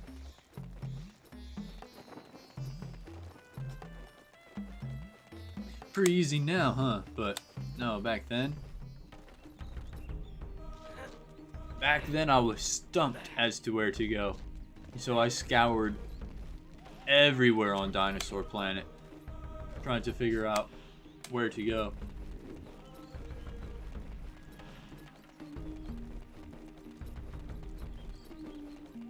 Actually, now that I think about it, my dad might have given me a hint. That might have been it.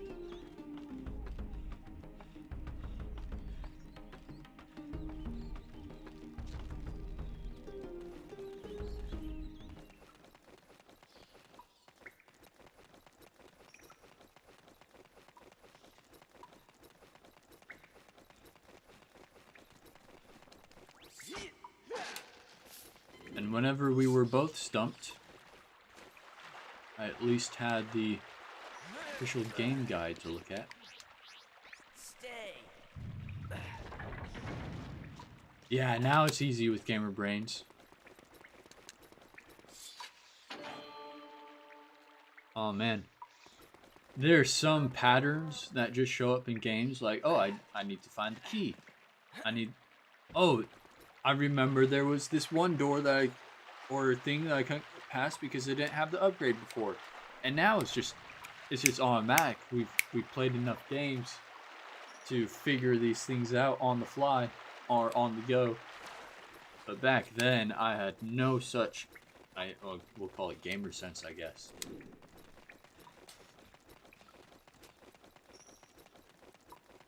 Again, this is the first game I ever owned. It took me a long time to beat this game.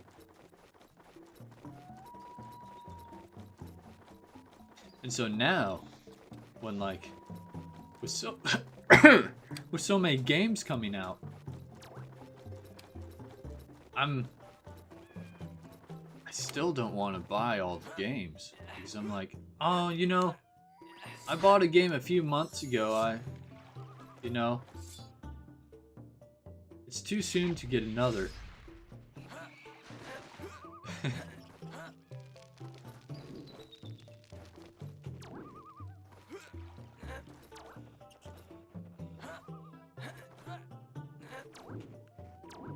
How did we get that one? Nope.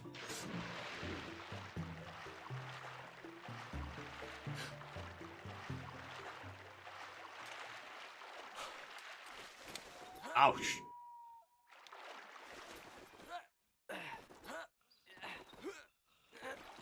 We'll have to go back around through, I think.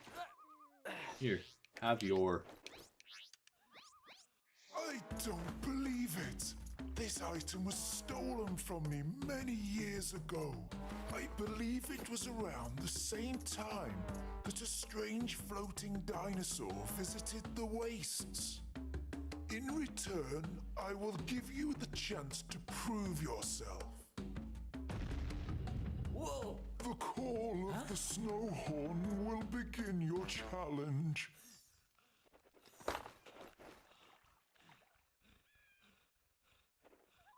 Yeah, there's so many games to play. And a whole lot of the new games are just not worth it. They're not worth the money. They're not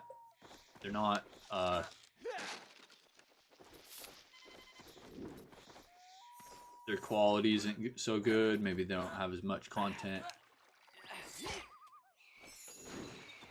These old games, though. These old games there's some real treasures in there, like this one, for instance. And that ad for Nintendo Power, I also have that in my game case. It's too bad we can't get those t-shirts anymore, huh? Maybe you can find them on eBay, but I don't think they'll be cheap. And actually, mine has a Metroid Prime t-shirt in there, which I want even more.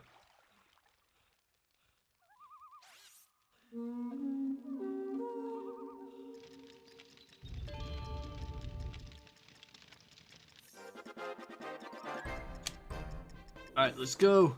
Oh, shoot. Tricky, you should have probably done that first. Tricky? Tricky, don't lose me this thing. Go!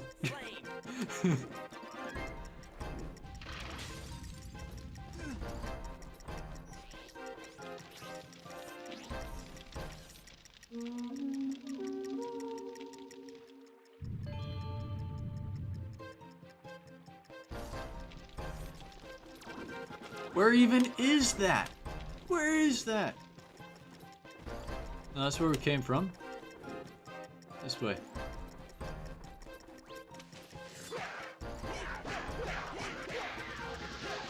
Sorry, Tricky.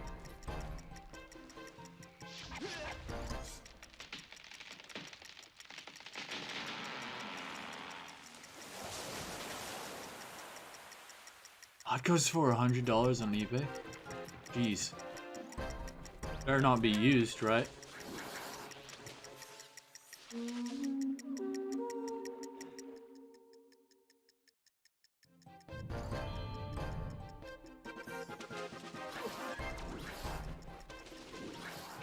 Where are we?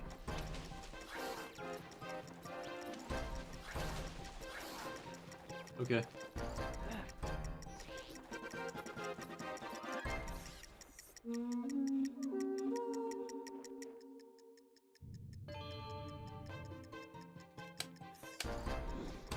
$100 for the t-shirt though?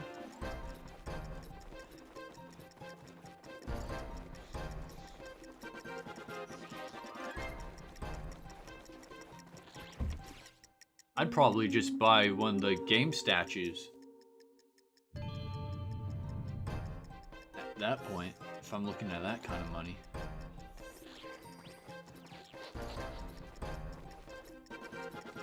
Shoot. Oh, there it is.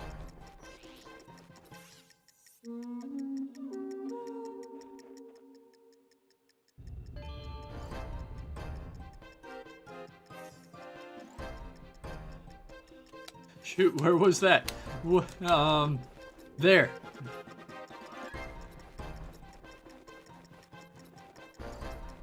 You can swim across that, right? Yeah, we're gonna have to.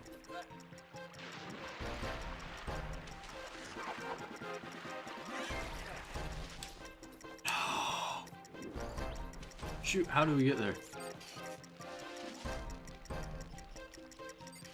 Oh no, we went the wrong way, didn't we?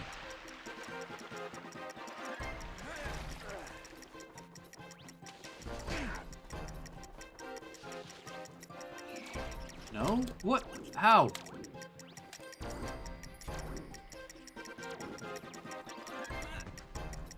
Hold on, I gotta figure this out.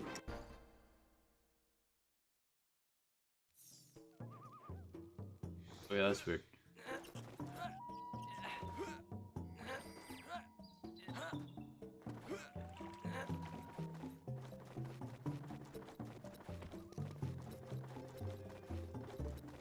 Yeah, it'd be cool if they'd reprint that.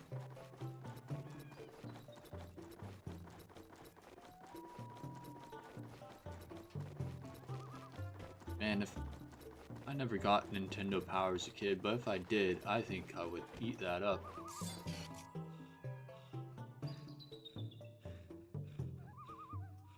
Get there. That's where it was, right?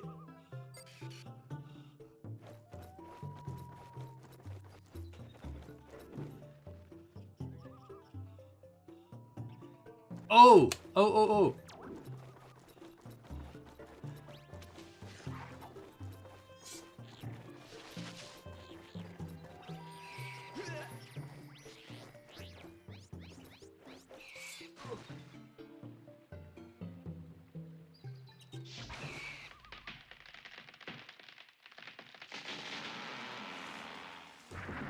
I had to have been stuck on that for a long time before.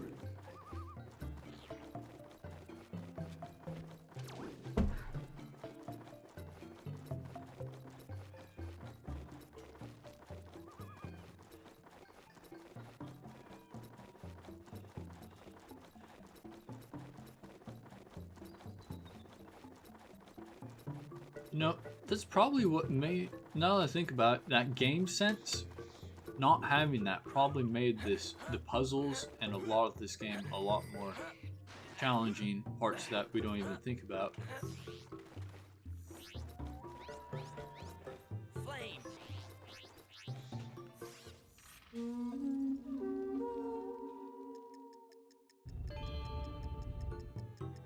But I'm going back in my head through some of the different games, thinking about like game sense, like Luigi's Mansion. That one's on the list. Luigi's Mansion is very difficult without game sense.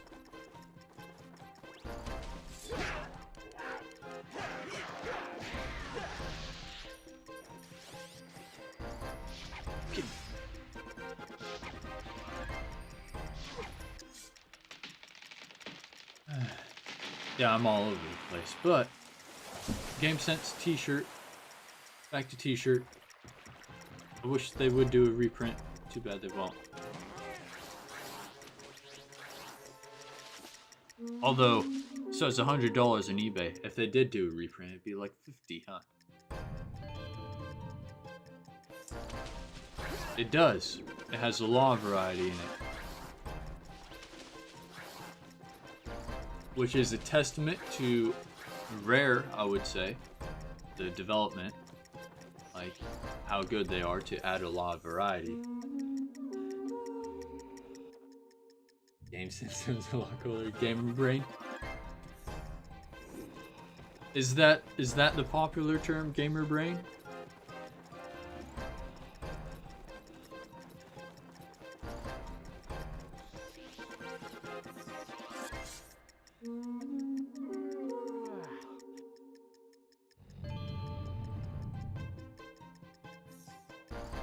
Game sense just makes sense to me, though.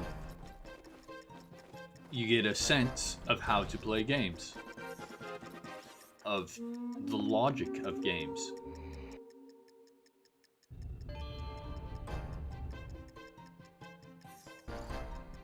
Because games are built upon engines and computers and computation, and there's a logic to games. A good game is designed on the logic.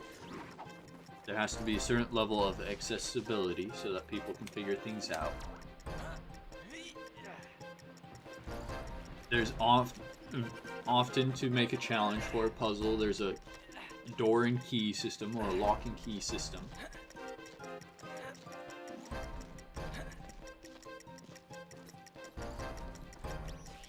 I'm gonna keep on using gamer sense now too.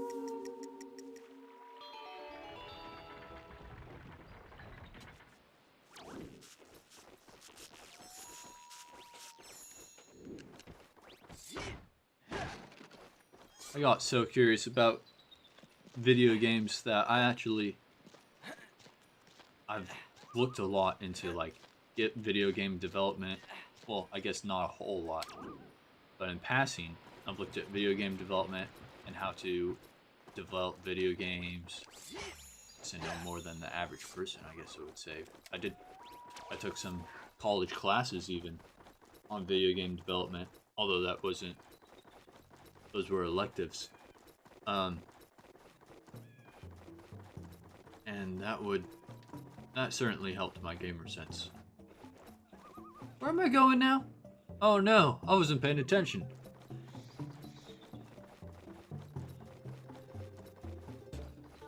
Thank you. Every now and then, I can articulate, sometimes.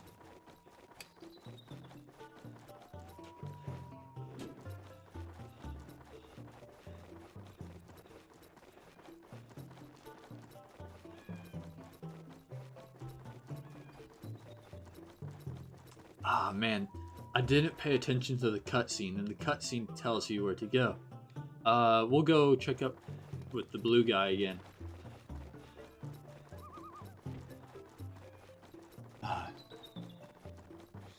So,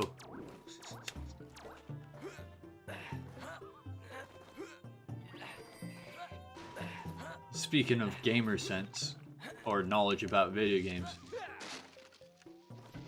that cutscene, a bad video game, a really bad video game, might not even show you that cutscene. Or they'd give you so little indication through that cutscene that you'd have no idea what it meant. There it is. Okay, cool.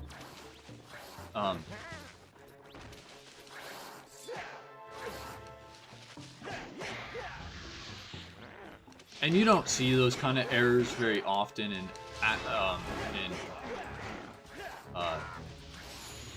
video games at all, because those are serious blunders.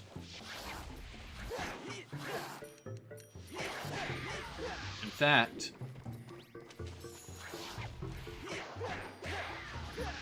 you only really see those kind of serious blunders in, if you can help it, in like non-professionally made games, not even indie, like Little Big Planet. I don't know if you're familiar with those game series, but players can create their own levels and even games within Little Big Planet. And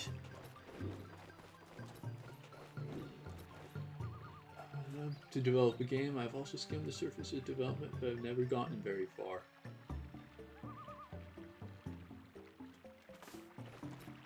I would say, like, besides watching videos and documentaries about how video games got made, Little Big Planet was my introduction to game development, because you get to design games and levels within Little Big Planet. So then you learn some of the things that video games need. Like, the players need hints. They need a little bit of direction. Because if you... Say the way to unlock this was we had to find this one specific item. Like, we had to whack one of these trees. And that somehow was going to open that door. That's very obscure. We pass these trees all the time. And without any hint or indication that that's what we're supposed to do, we would never figure that out. So the player needs a hint or indication of how to solve the puzzle. It could just be that whatever it is stands out. It looks different than other things. Maybe there's a piece of dialogue. Maybe there's something written somewhere. But as your gamer sense grows, those flags, those hints really pop out at you. And then what might be very difficult, even with those little hints, to say someone without gamer sense, is just obvious, maybe even painfully obvious to someone with gamer sense.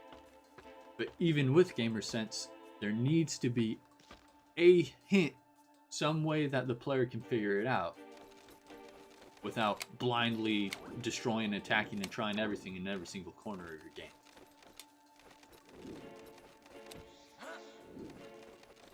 And Little Big Planet, again, I mean, I'd like to cover Little Big Planet, but that's PS3, and we're on GameCube right now, and I don't want to skip over to it, so it'd be literal years until we ever got to Little Big Planet. But Little Big Planet, the community-made levels really exemplify parts of game design very well. Oh, good. We broke the thing. Just through trial and error.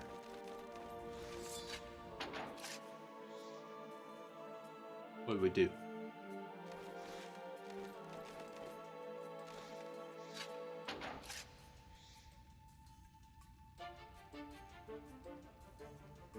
Oh.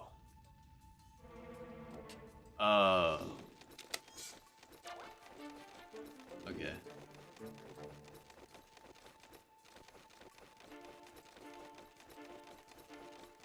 I ran through that pretty well.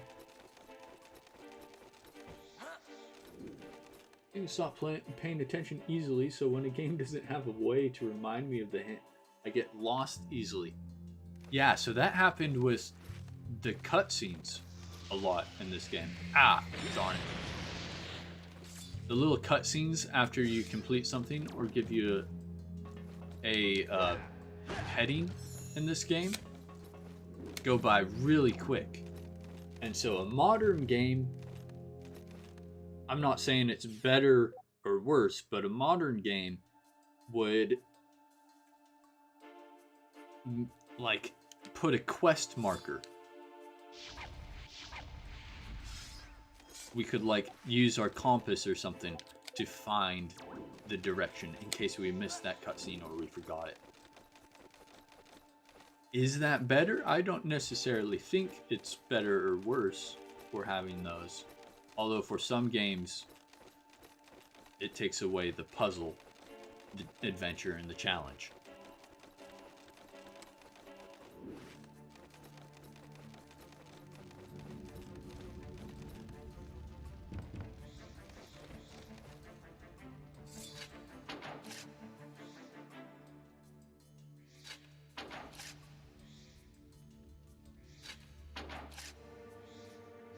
What does this even do?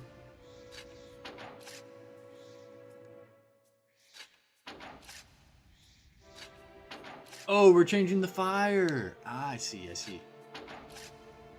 I was watching the floaty thing.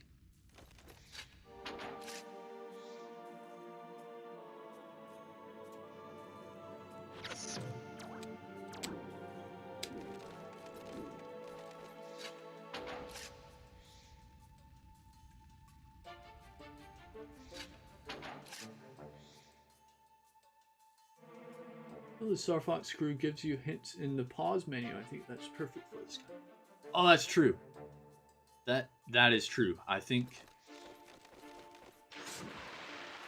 as long as he gives hints for every time you could have missed a cutscene, then you're covered. Then this game has all of its bases covered. And you just have to remember to check the hints. That's a good point.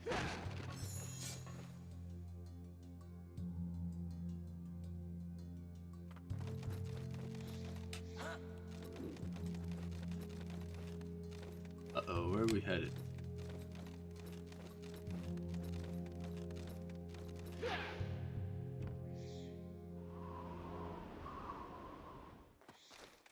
kidding me, there's more to this?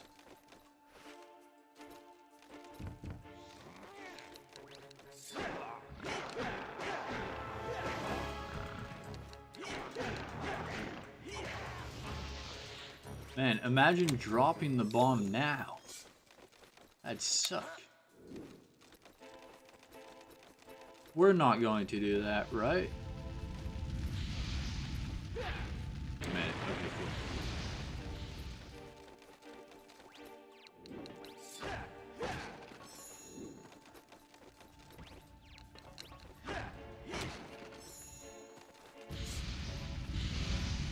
Yeah, I think how this game handles it without the waypoint and instead the hint system is much better for this game.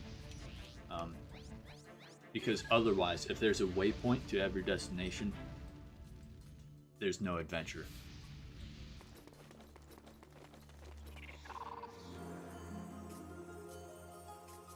Test 4, the test of strength. Use your strength against this sharp claw. If you succeed, I will become yours to return to the Krazoa Palace. Okay, it's just like that one challenge from before.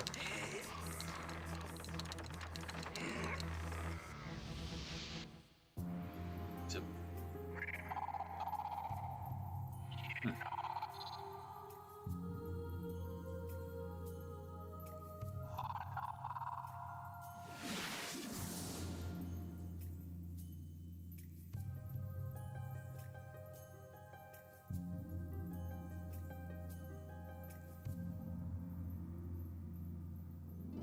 You did it! You collected the 4th Krazoa spirit. It will remain in your body until you take it to the Krazoa Palace, where it must be released. And your purple Kool-Aid eyes will disappear.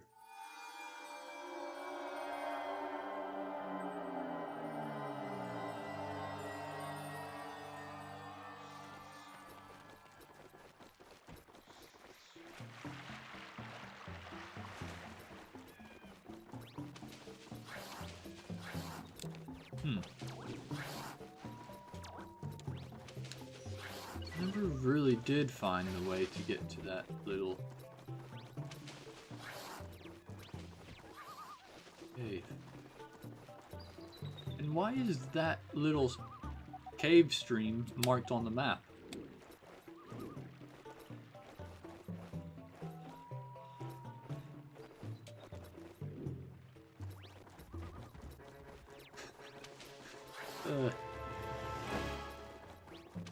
I just thought of a way to get there, and then realized I'm thinking of the wrong game.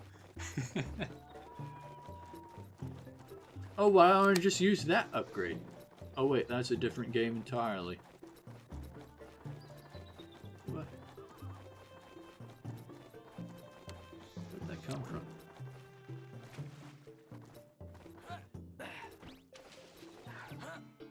I need it. I don't need it, actually. I've got a surplus.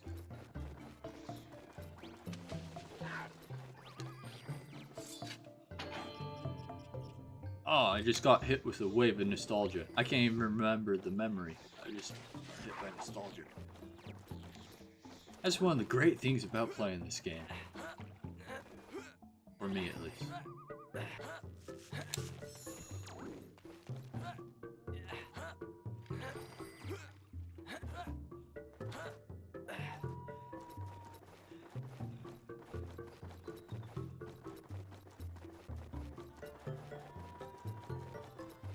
Alright, we'll return this Krazoa spirit and then we'll be on to the next destination, which should be right quick.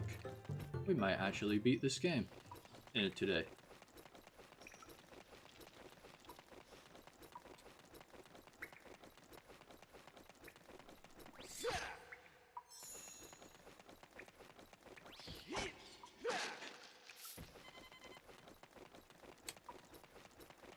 Yes.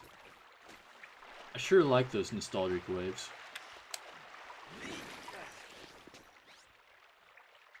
And modern game developers, well actually all modern content media makers, movies, video games, TV shows, they know that. They know people like that nostalgia wave. And so, we'll get overplayed, overdone in media. Like, you're not, maybe they'll try and play the nostalgia card too soon, or too often. But with a video game like this, a game, well, for a video game of one's childhood, you just have to not play it for a while. And then you'll get a nostalgia wave, so you get to control your own nostalgia wave.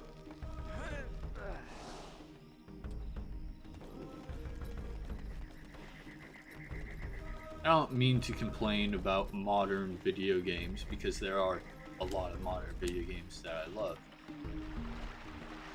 But going to that nostalgia thing, trying to induce nostalgia, like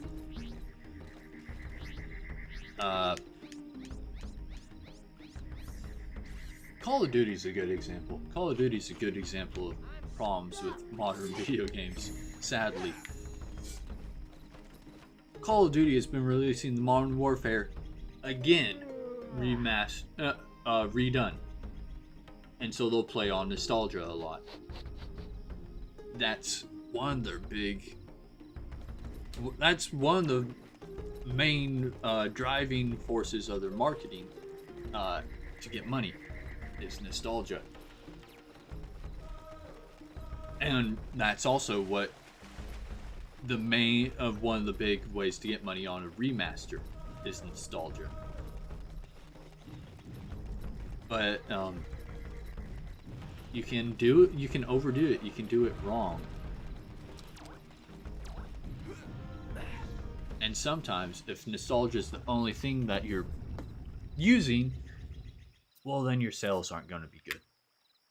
Are you ready to go to Krazoa Palace? You're lucky you're never too into Call of Duty. I never got Call of Duty until Black Ops. And from my understanding, from the people who played original Call of Duty, I'm missing out. So I might have to go and play the original Call of Duty sometime. Because apparently, for the people who played the original Call of Duty, those were amazing, from what I hear. Or at least that's what the identity of Call of Duty is to them.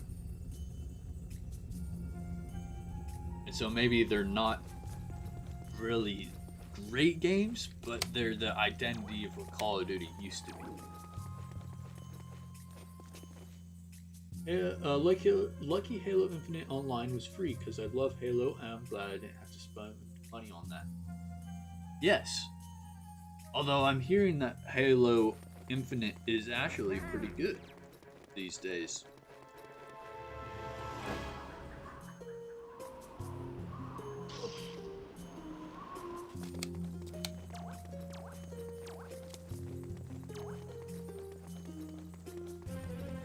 But even being good, it's nice that it's free.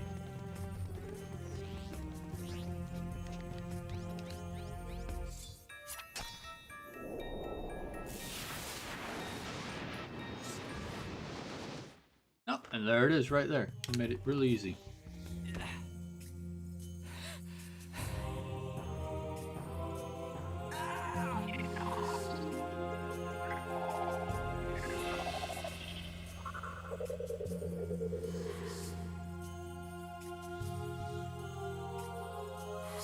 Oh, yeah.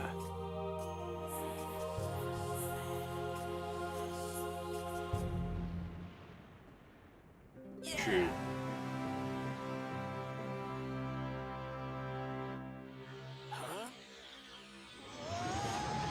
They did? I haven't been keeping up with Halo, so I wouldn't know that they did the same thing with Halo 5. But it's the game. Oh, Fox, my boy! 3 spellstones down and only 1 to go. You seem to be getting the hang of this. Now then, it's time for you and Tricky to go to Dragon Rock. Your toughest challenge yet. That's easy for you to say, but where do I find the gatekeeper? He is closer than you realize. He who has no voice has plenty to say.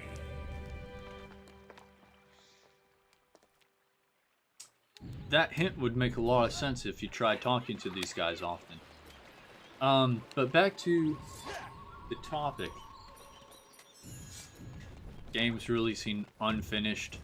Games releasing with less content but the full price. They've been doing that a lot recently across a whole lot of game development studios. Actually, they've been doing that a long time, but it's gone really bad now.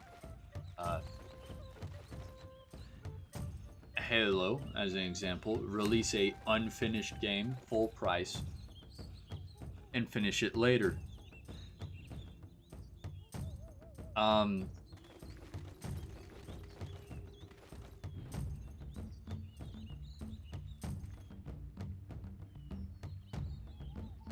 I understand from a business perspective why they're doing that. They might be saying we don't have enough money to finish the game.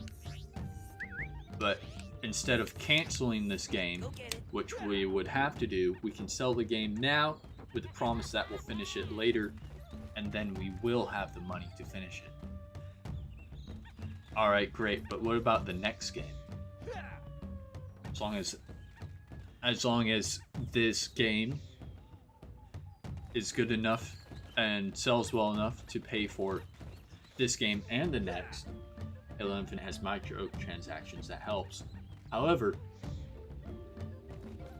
greed is a real factor in this. Oh, it's change color. And sometimes people blame it entirely on greed. It's not all on greed, but greed is a factor. Where are we going? Oh yeah, we're going this way.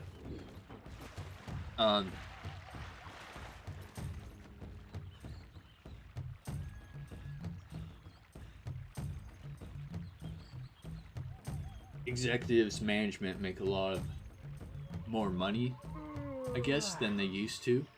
I don't think video games paid very well. But right now, like, developers are... Oh man, the industry is just messed up. I don't know enough about it to make a call. And I didn't know Tricky would fall asleep on me. But like, developers with crunch and all that, there's just so many factors at play.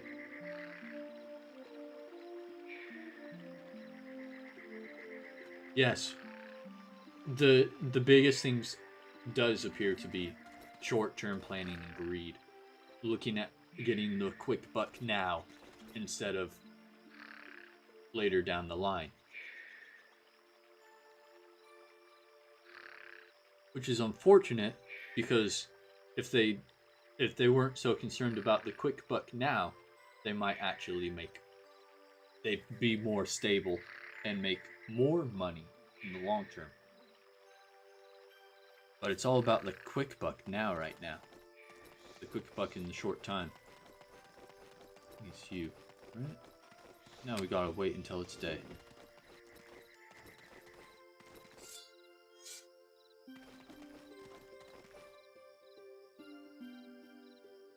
But like a few examples, Destiny 2. All the money is going to executives and management. Developers see the problems, know the problems, want to address the problems. Management is too slow to get back to them, or says, no, don't fix the problem. We don't want money going to that. We want the quick money now. Like, don't fix the engine, don't rehaul the engine. That'll take a lot of work, and we're not going to get money immediately for it. That'll help you develop things later down the line, but we're not looking down the line. We want the quick money now. Finish that DLC. Ah, man.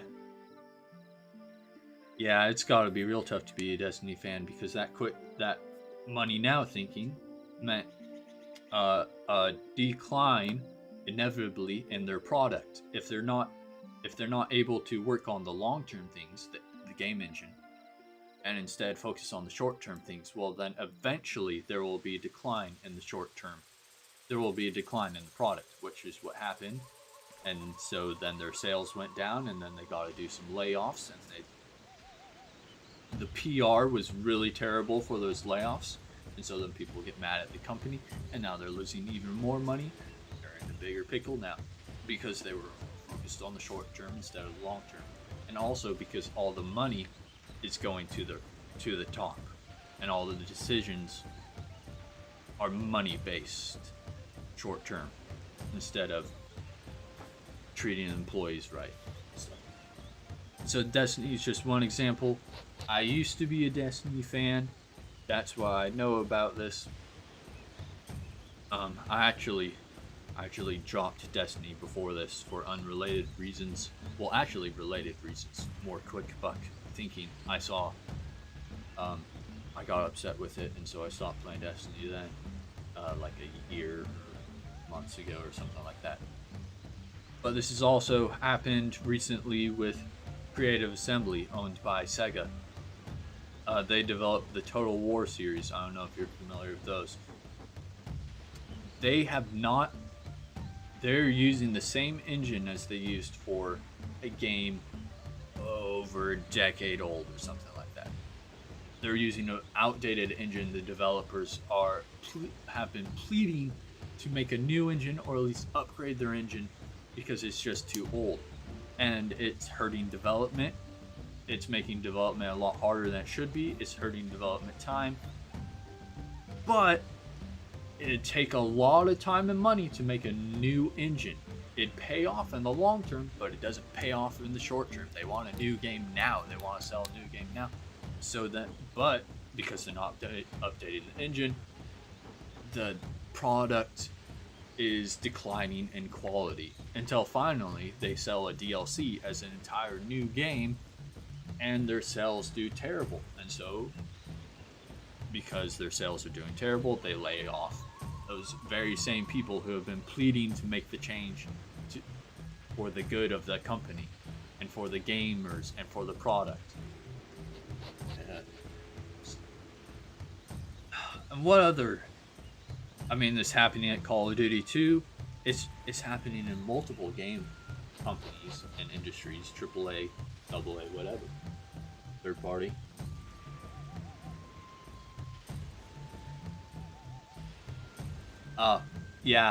Total War is a very niche game, and because of that, their audience is niche. So, where was I going with that? You have a small game audience. That means that you have a really small target to buy of the population of people to buy your game. It also means they didn't have any competition. So without competition, they didn't have to innovate. They didn't have to update their engine because no one else is going to do better than them in the first place. But so they put that off for so long that finally it now is hurting them, even without that lack of competition.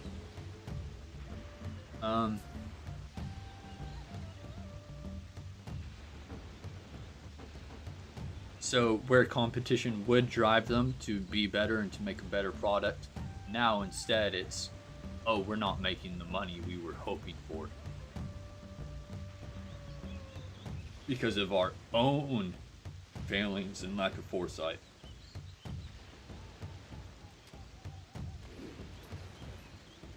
But they're still very complicated issues because you're talking about lots of people involved with different levels of decision making and power and authority. I should have guessed there was something odd about you. The Warpstone said I should find you.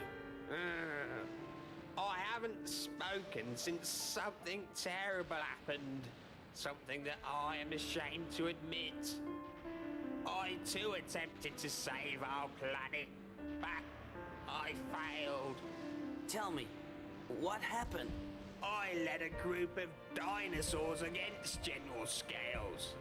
He learnt of our plan before we could act, and launched a full-scale offensive against us. We never stood a chance. He imprisoned 3 of my closest friends on Dragon Rock, and it is also where he has taken the Spellstone. So how did you survive? If Scales let you go, it could only be because... I am the gatekeeper.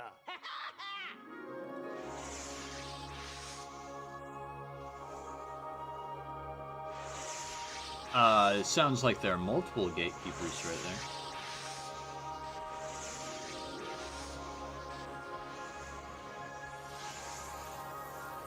The gateway to Dragon Rock is now open. Please help my friends. They are on your side.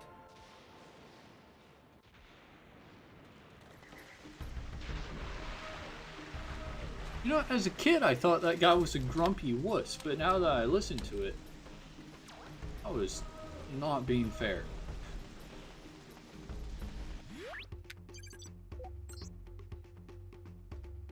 Alright, quick few minute break. I gotta get some water. We'll leave it on this pause screen so it'll be obvious when I get back. Alright, in a few minutes.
There we go. Alright, I'm back. Time to go to Dragon Rock. Our final destination. Where is it? Wink wink.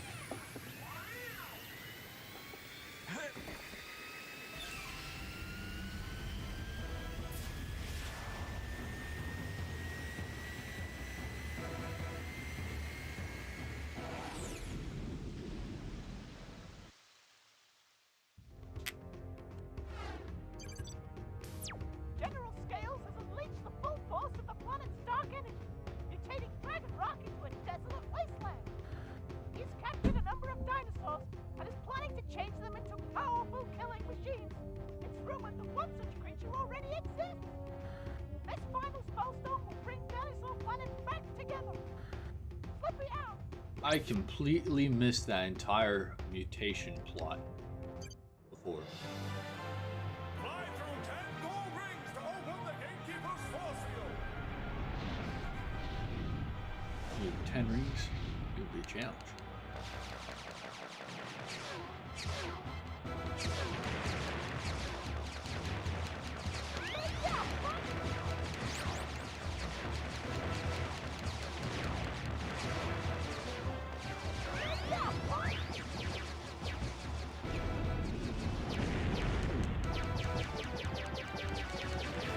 Ah, how did I miss that?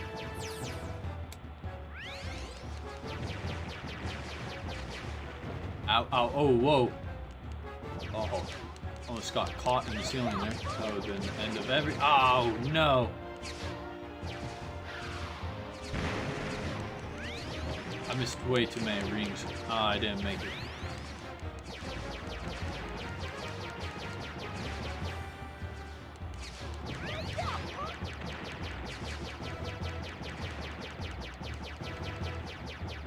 Okay, just get me to the end. You failed to get all of the gold rings. The force field remains closed. You'll have to try harder next time. General Scales has unleashed the full force. Fly through 10 gold rings to open the gatekeeper's force field.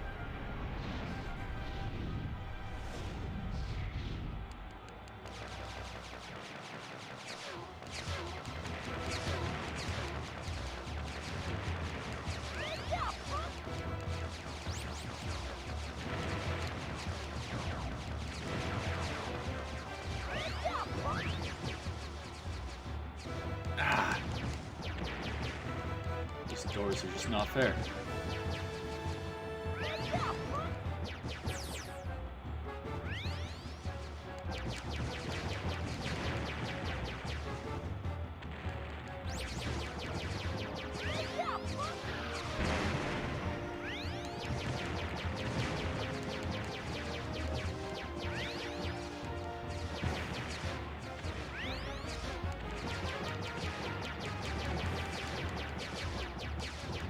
No! Ah! How did... Ah. No margin for error. You failed to get all of the gold rings. The force field remains closed. You'll have to try harder next time. General Scales has unleashed the full. Fly through 10 gold rings to open the gatekeeper's force field.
it changed colors again.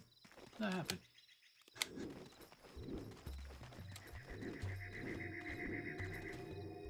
Yeah, let's see. How do we get started on this?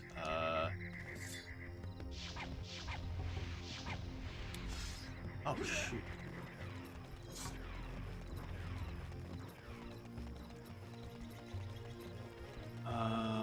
That's right.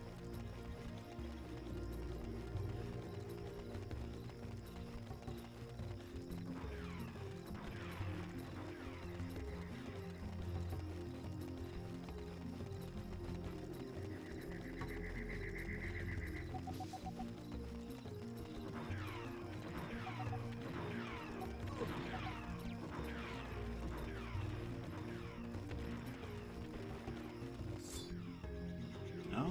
Oh,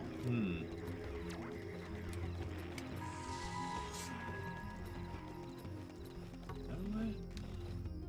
What way? Oh, that way was first. No. Alright.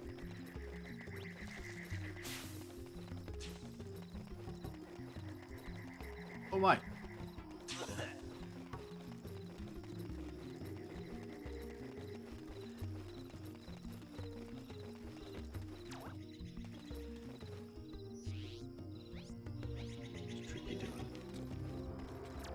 Wait for me!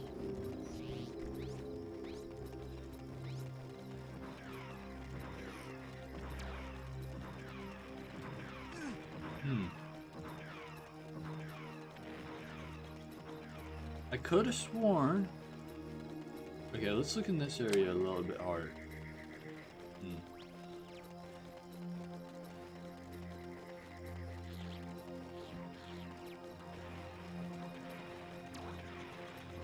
I could have sworn it had something to do with that first.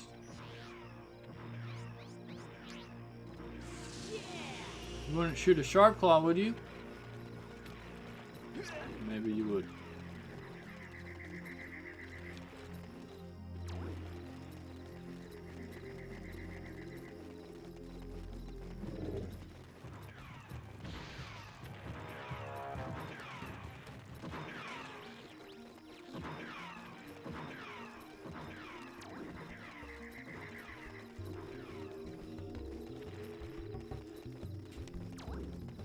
What?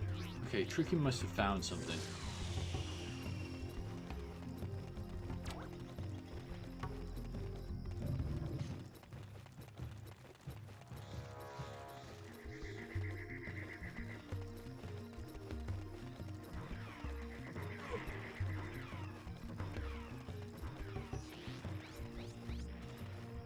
Constantly have that above his head. Alright. Hi, Fox. It's Slippy. Seems like you need some help. Come back. What? Okay. Yeah, it would have taken me a while to figure that out. I didn't think it was time to go there yet. Goes to show sometimes my memory gets in the way. I only remember part of the thing.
Yeah, I would have had a hard time figuring that out.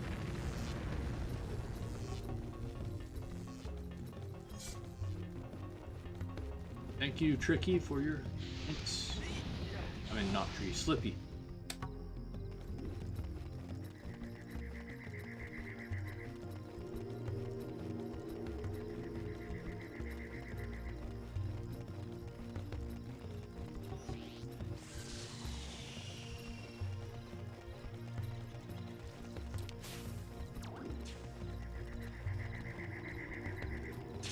How do you avoid? Oh wait, yeah, there's a block button.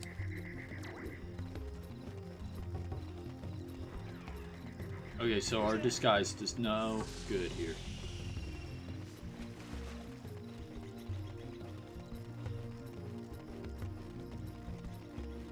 You have done well to find me, but there are others. Yeah, I know. Your Thorntail friend told me all about it. I am pleased to hear of his safety, but the High Top is not so fortunate. Together, we can free him. Oh, I'm not paid enough for this. Okay, what do we do? The High Top will be an easy target for the patrolling robots. With their shields, they are unstoppable. However, each one has a shield generator hidden somewhere nearby. If we can destroy these, the robots will be defenseless. So what do you expect me to use? This? Of course not. This. Now get on my back. Let's do some damage. There's something near. Yeah, this guy.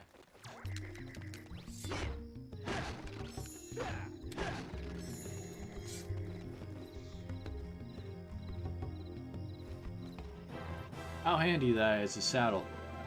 So few bipedal creatures, and especially friendly ones on this planet, to the Earthwalkers.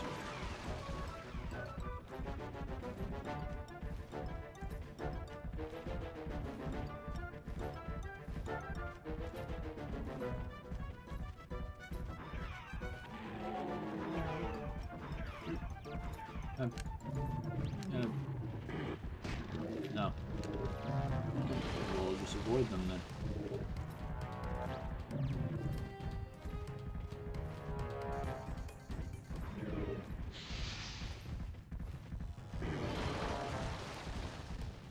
Bad guys in this game, except for Sharp Claws. Sharp Claws are kind of funny with their noises, but the red eyes and these guys that crawl, scary.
What does Tricky think he's found?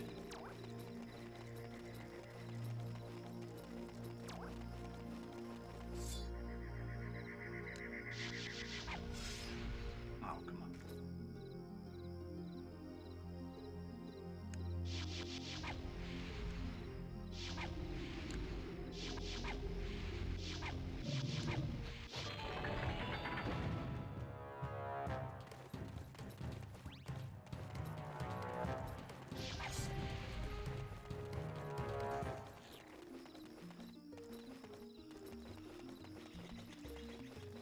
Wait up, folks. No.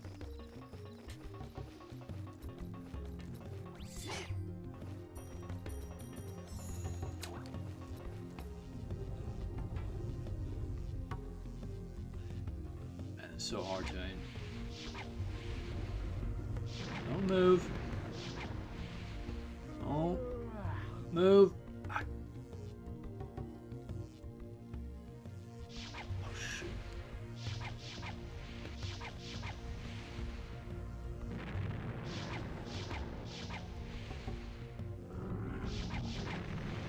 Told you not to move, didn't I? No! Son of a... The aiming is so hard. Oh, you know what? It'd probably be easier if I were up there, huh?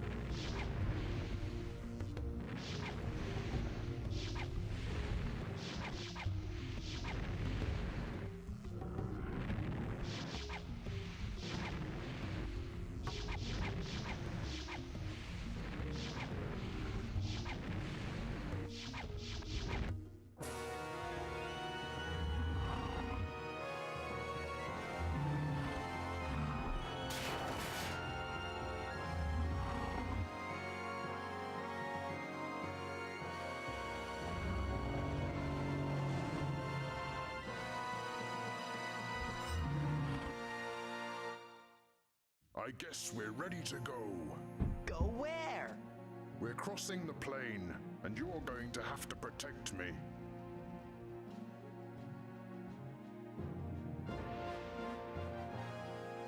Are you ready?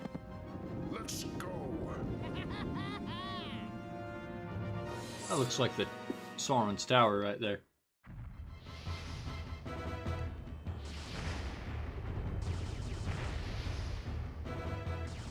With the difficult staff aiming, we gotta protect him from all these.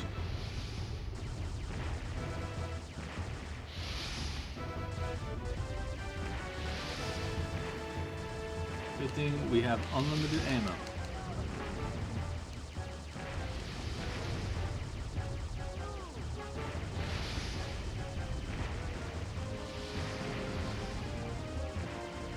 One part I don't like about this game is the staff aiming. It's so difficult. Because you have to fight it. It wants to go back to center.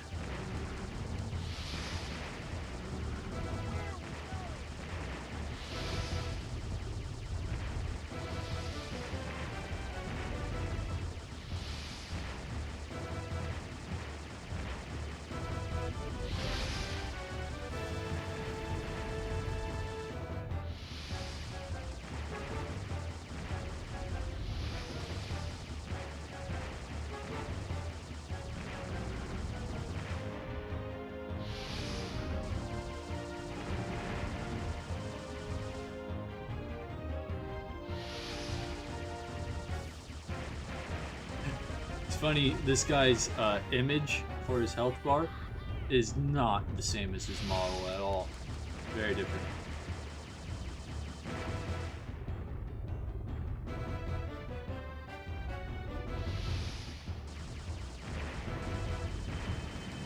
Part of me wonders if they started this as a kids game and then decided to make it more serious, or if it was more serious and they tried to make it a little bit more kid-like, kid-friendly.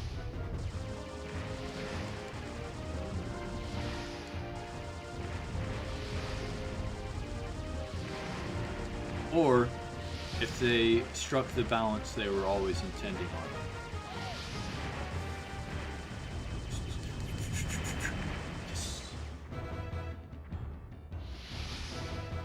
Oh no no no no no no no no no no no no no no no no no no. Ha ha!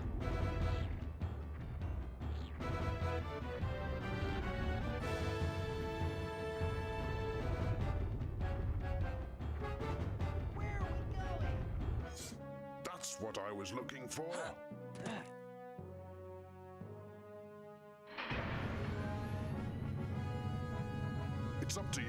eyes now. You'll figure it out. I feel like the balance they're looking for is a kid's game where they give more respect to the kid. You know, so like not a toddler game, but a kid's game where they don't try and dumb things down too much for the kid. That makes sense. Because sometimes kids games, kids shows, they don't really respect their kids much. They treat them like they're complete idiots.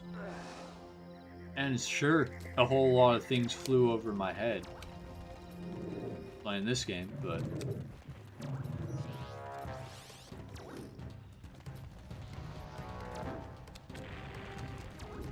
I think there's something to be said about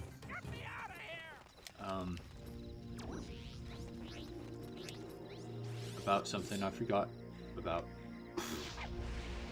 Something I lost that train of thought. Oh, that's what.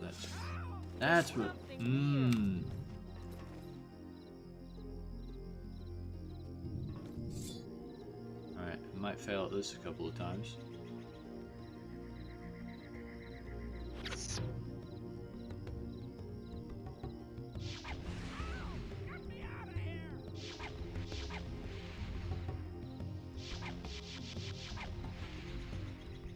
Or first try.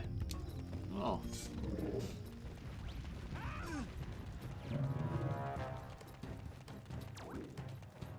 No, and I think a well-made kids game and kids show should be enjoyable for an adult.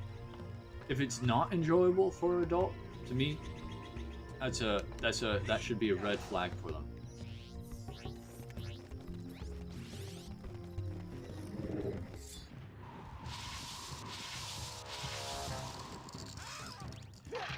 Because kids are growing up in the process of becoming an adult. It'll take a few years, but it's not helpful for them at all if you dumb it down too much.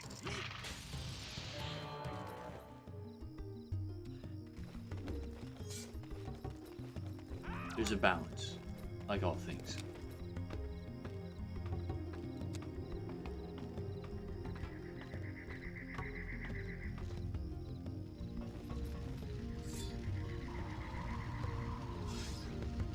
I don't know if that did anything. No, it's just timed.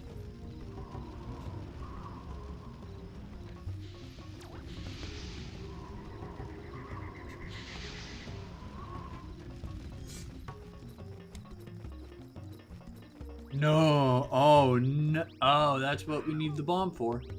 Okay.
Tricky.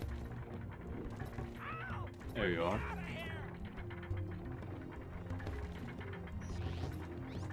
Flame.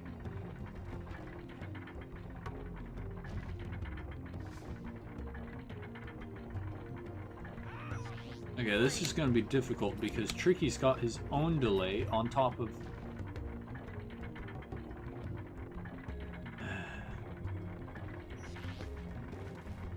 I see that, Tricky. Flame.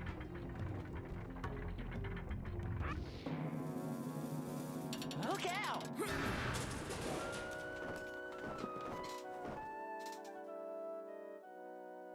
Are you okay? I'm fine. Thanks for helping me out. Hey, aren't you a friend of Crystal? How do you know Crystal? I helped her get onto General Scale's galleon. But after I left, I was captured by the shark claws, and I've been stuck here ever since. Why don't you climb aboard? I need to stretch my wings. How do you know Crystal? Asks Fox. Well, Fox doesn't know Crystal either. So, maybe they were originally supposed to know each other a little more. The spellstone you seek is hidden below the Great Tower. To get inside, you will have to destroy the four spies that protect it. I will fly you in close, but you'll have to protect me from their fire. More of this.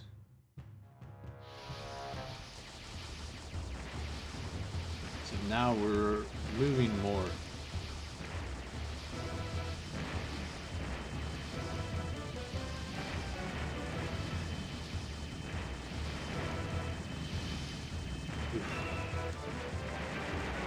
No! Oh no!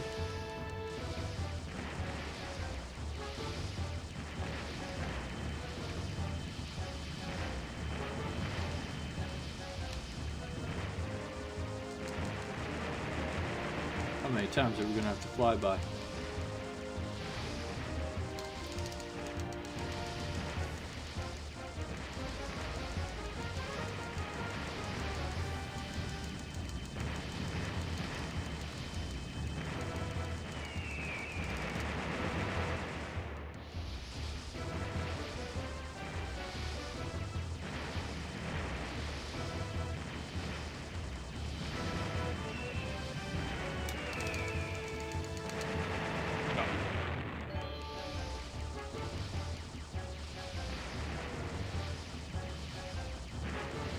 Yeah, I could definitely not shoot this fast as a child, so this would have been really tough.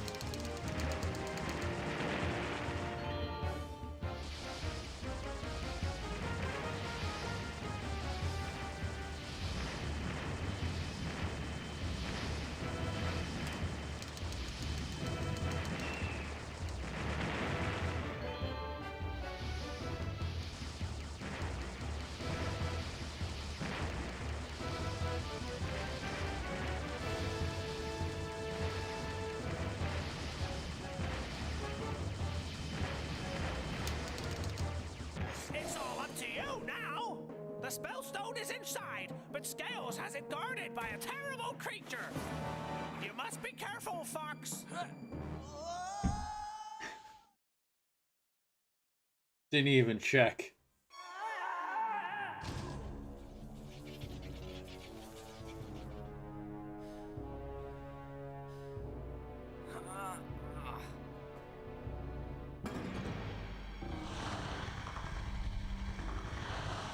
It is Meta Ridley.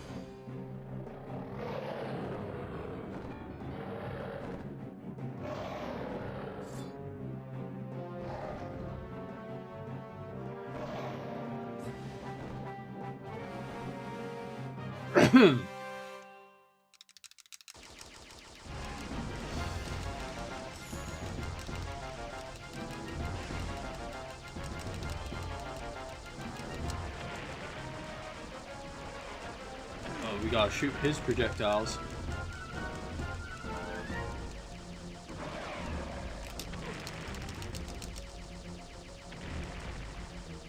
How do we put out the fire?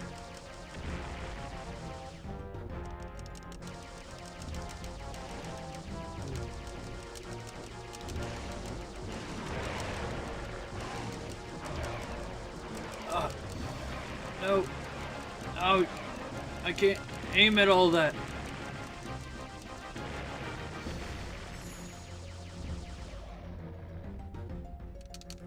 Oh. Okay, I guess we gotta look around for stuff. Like that. Man, it's hard to see some of these things in this lighting.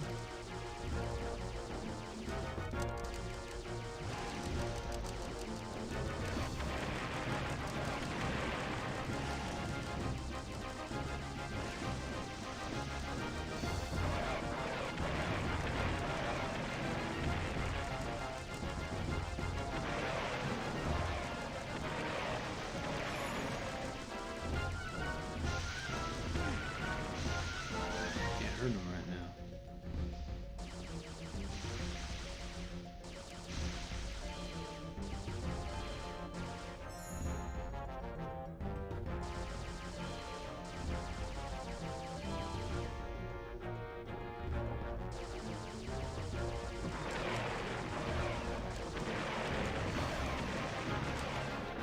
Ooh.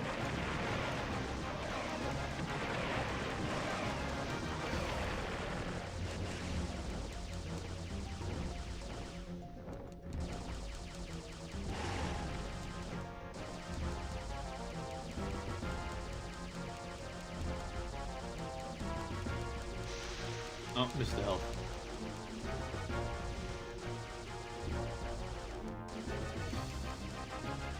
Ah, how are you even supposed to hit that?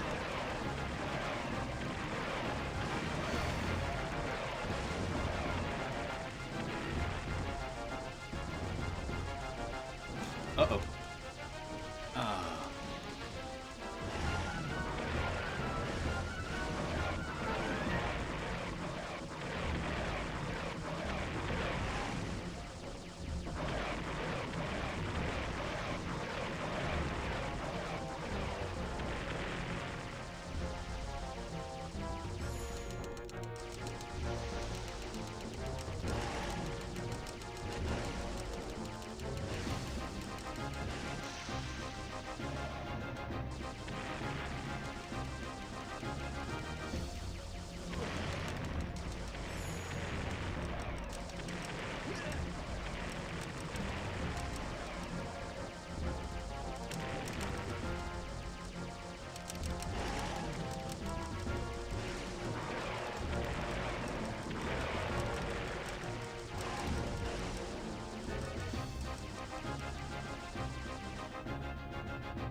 Did they initially plan something different than Fox to be on a magic carpet ride?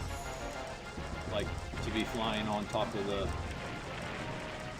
pterodactyl still or something like that?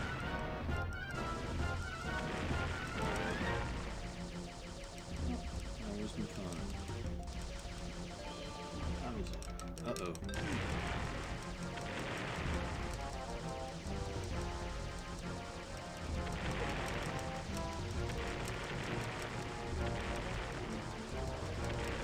Darn you, trying to run away, trying to be sneaky, trying to...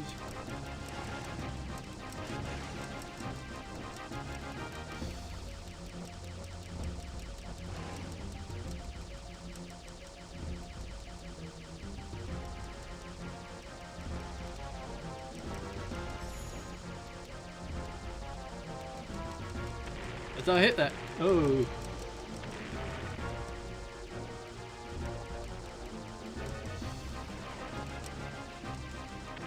What is even going on? Are we desynced?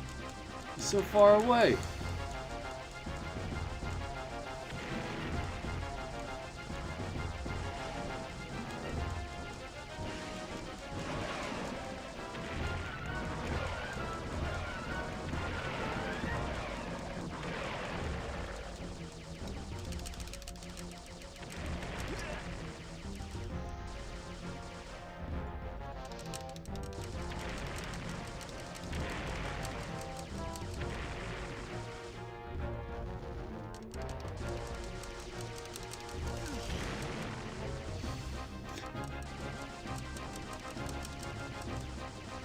Yeah, the whole end of the game, they probably had to change the entire end of the game from their original plan. making it Star Fox and all.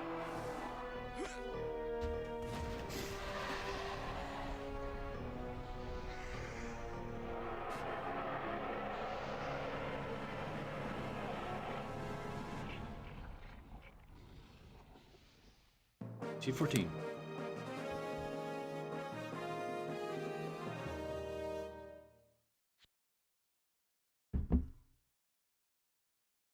Fox, you did it! You got the last spellstone!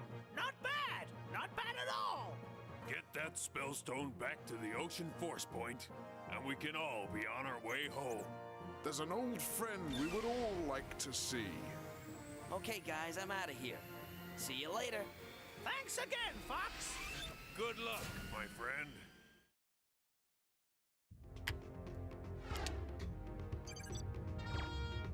General Scales cannot harm any dinosaurs ever again. You stopped his evil mutant army plans.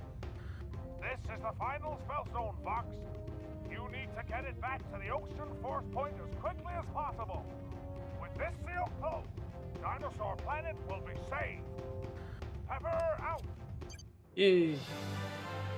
Fly through one gold ring to reach Dinosaur Planet.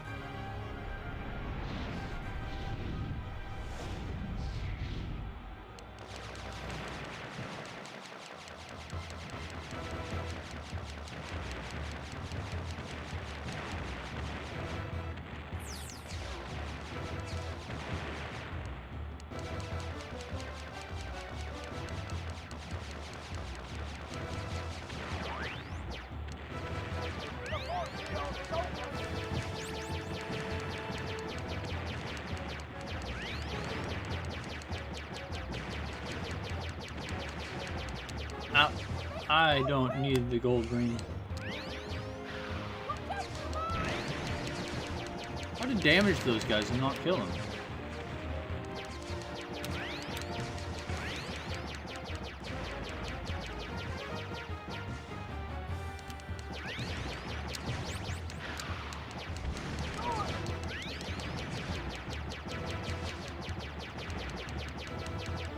I completely missed those rings.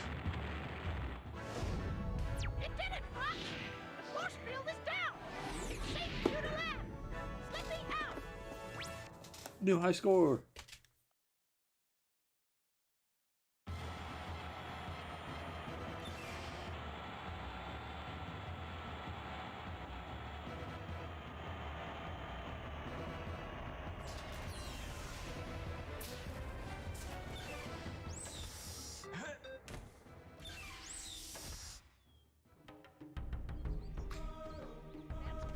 Okay, well, Go get it. this is where we're gonna have to end the stream for today. We are getting so very close to the end of the game. But that will have to wait until next time. Hopefully tomorrow. Maybe Thursday. But I hope that Thursday we can get to another game. Well, thank you very much for watching. I hope you enjoyed. If you did, please leave a like or a comment or both. Until next time, though, take care. Have a good day and God bless you. Thank you for tuning in.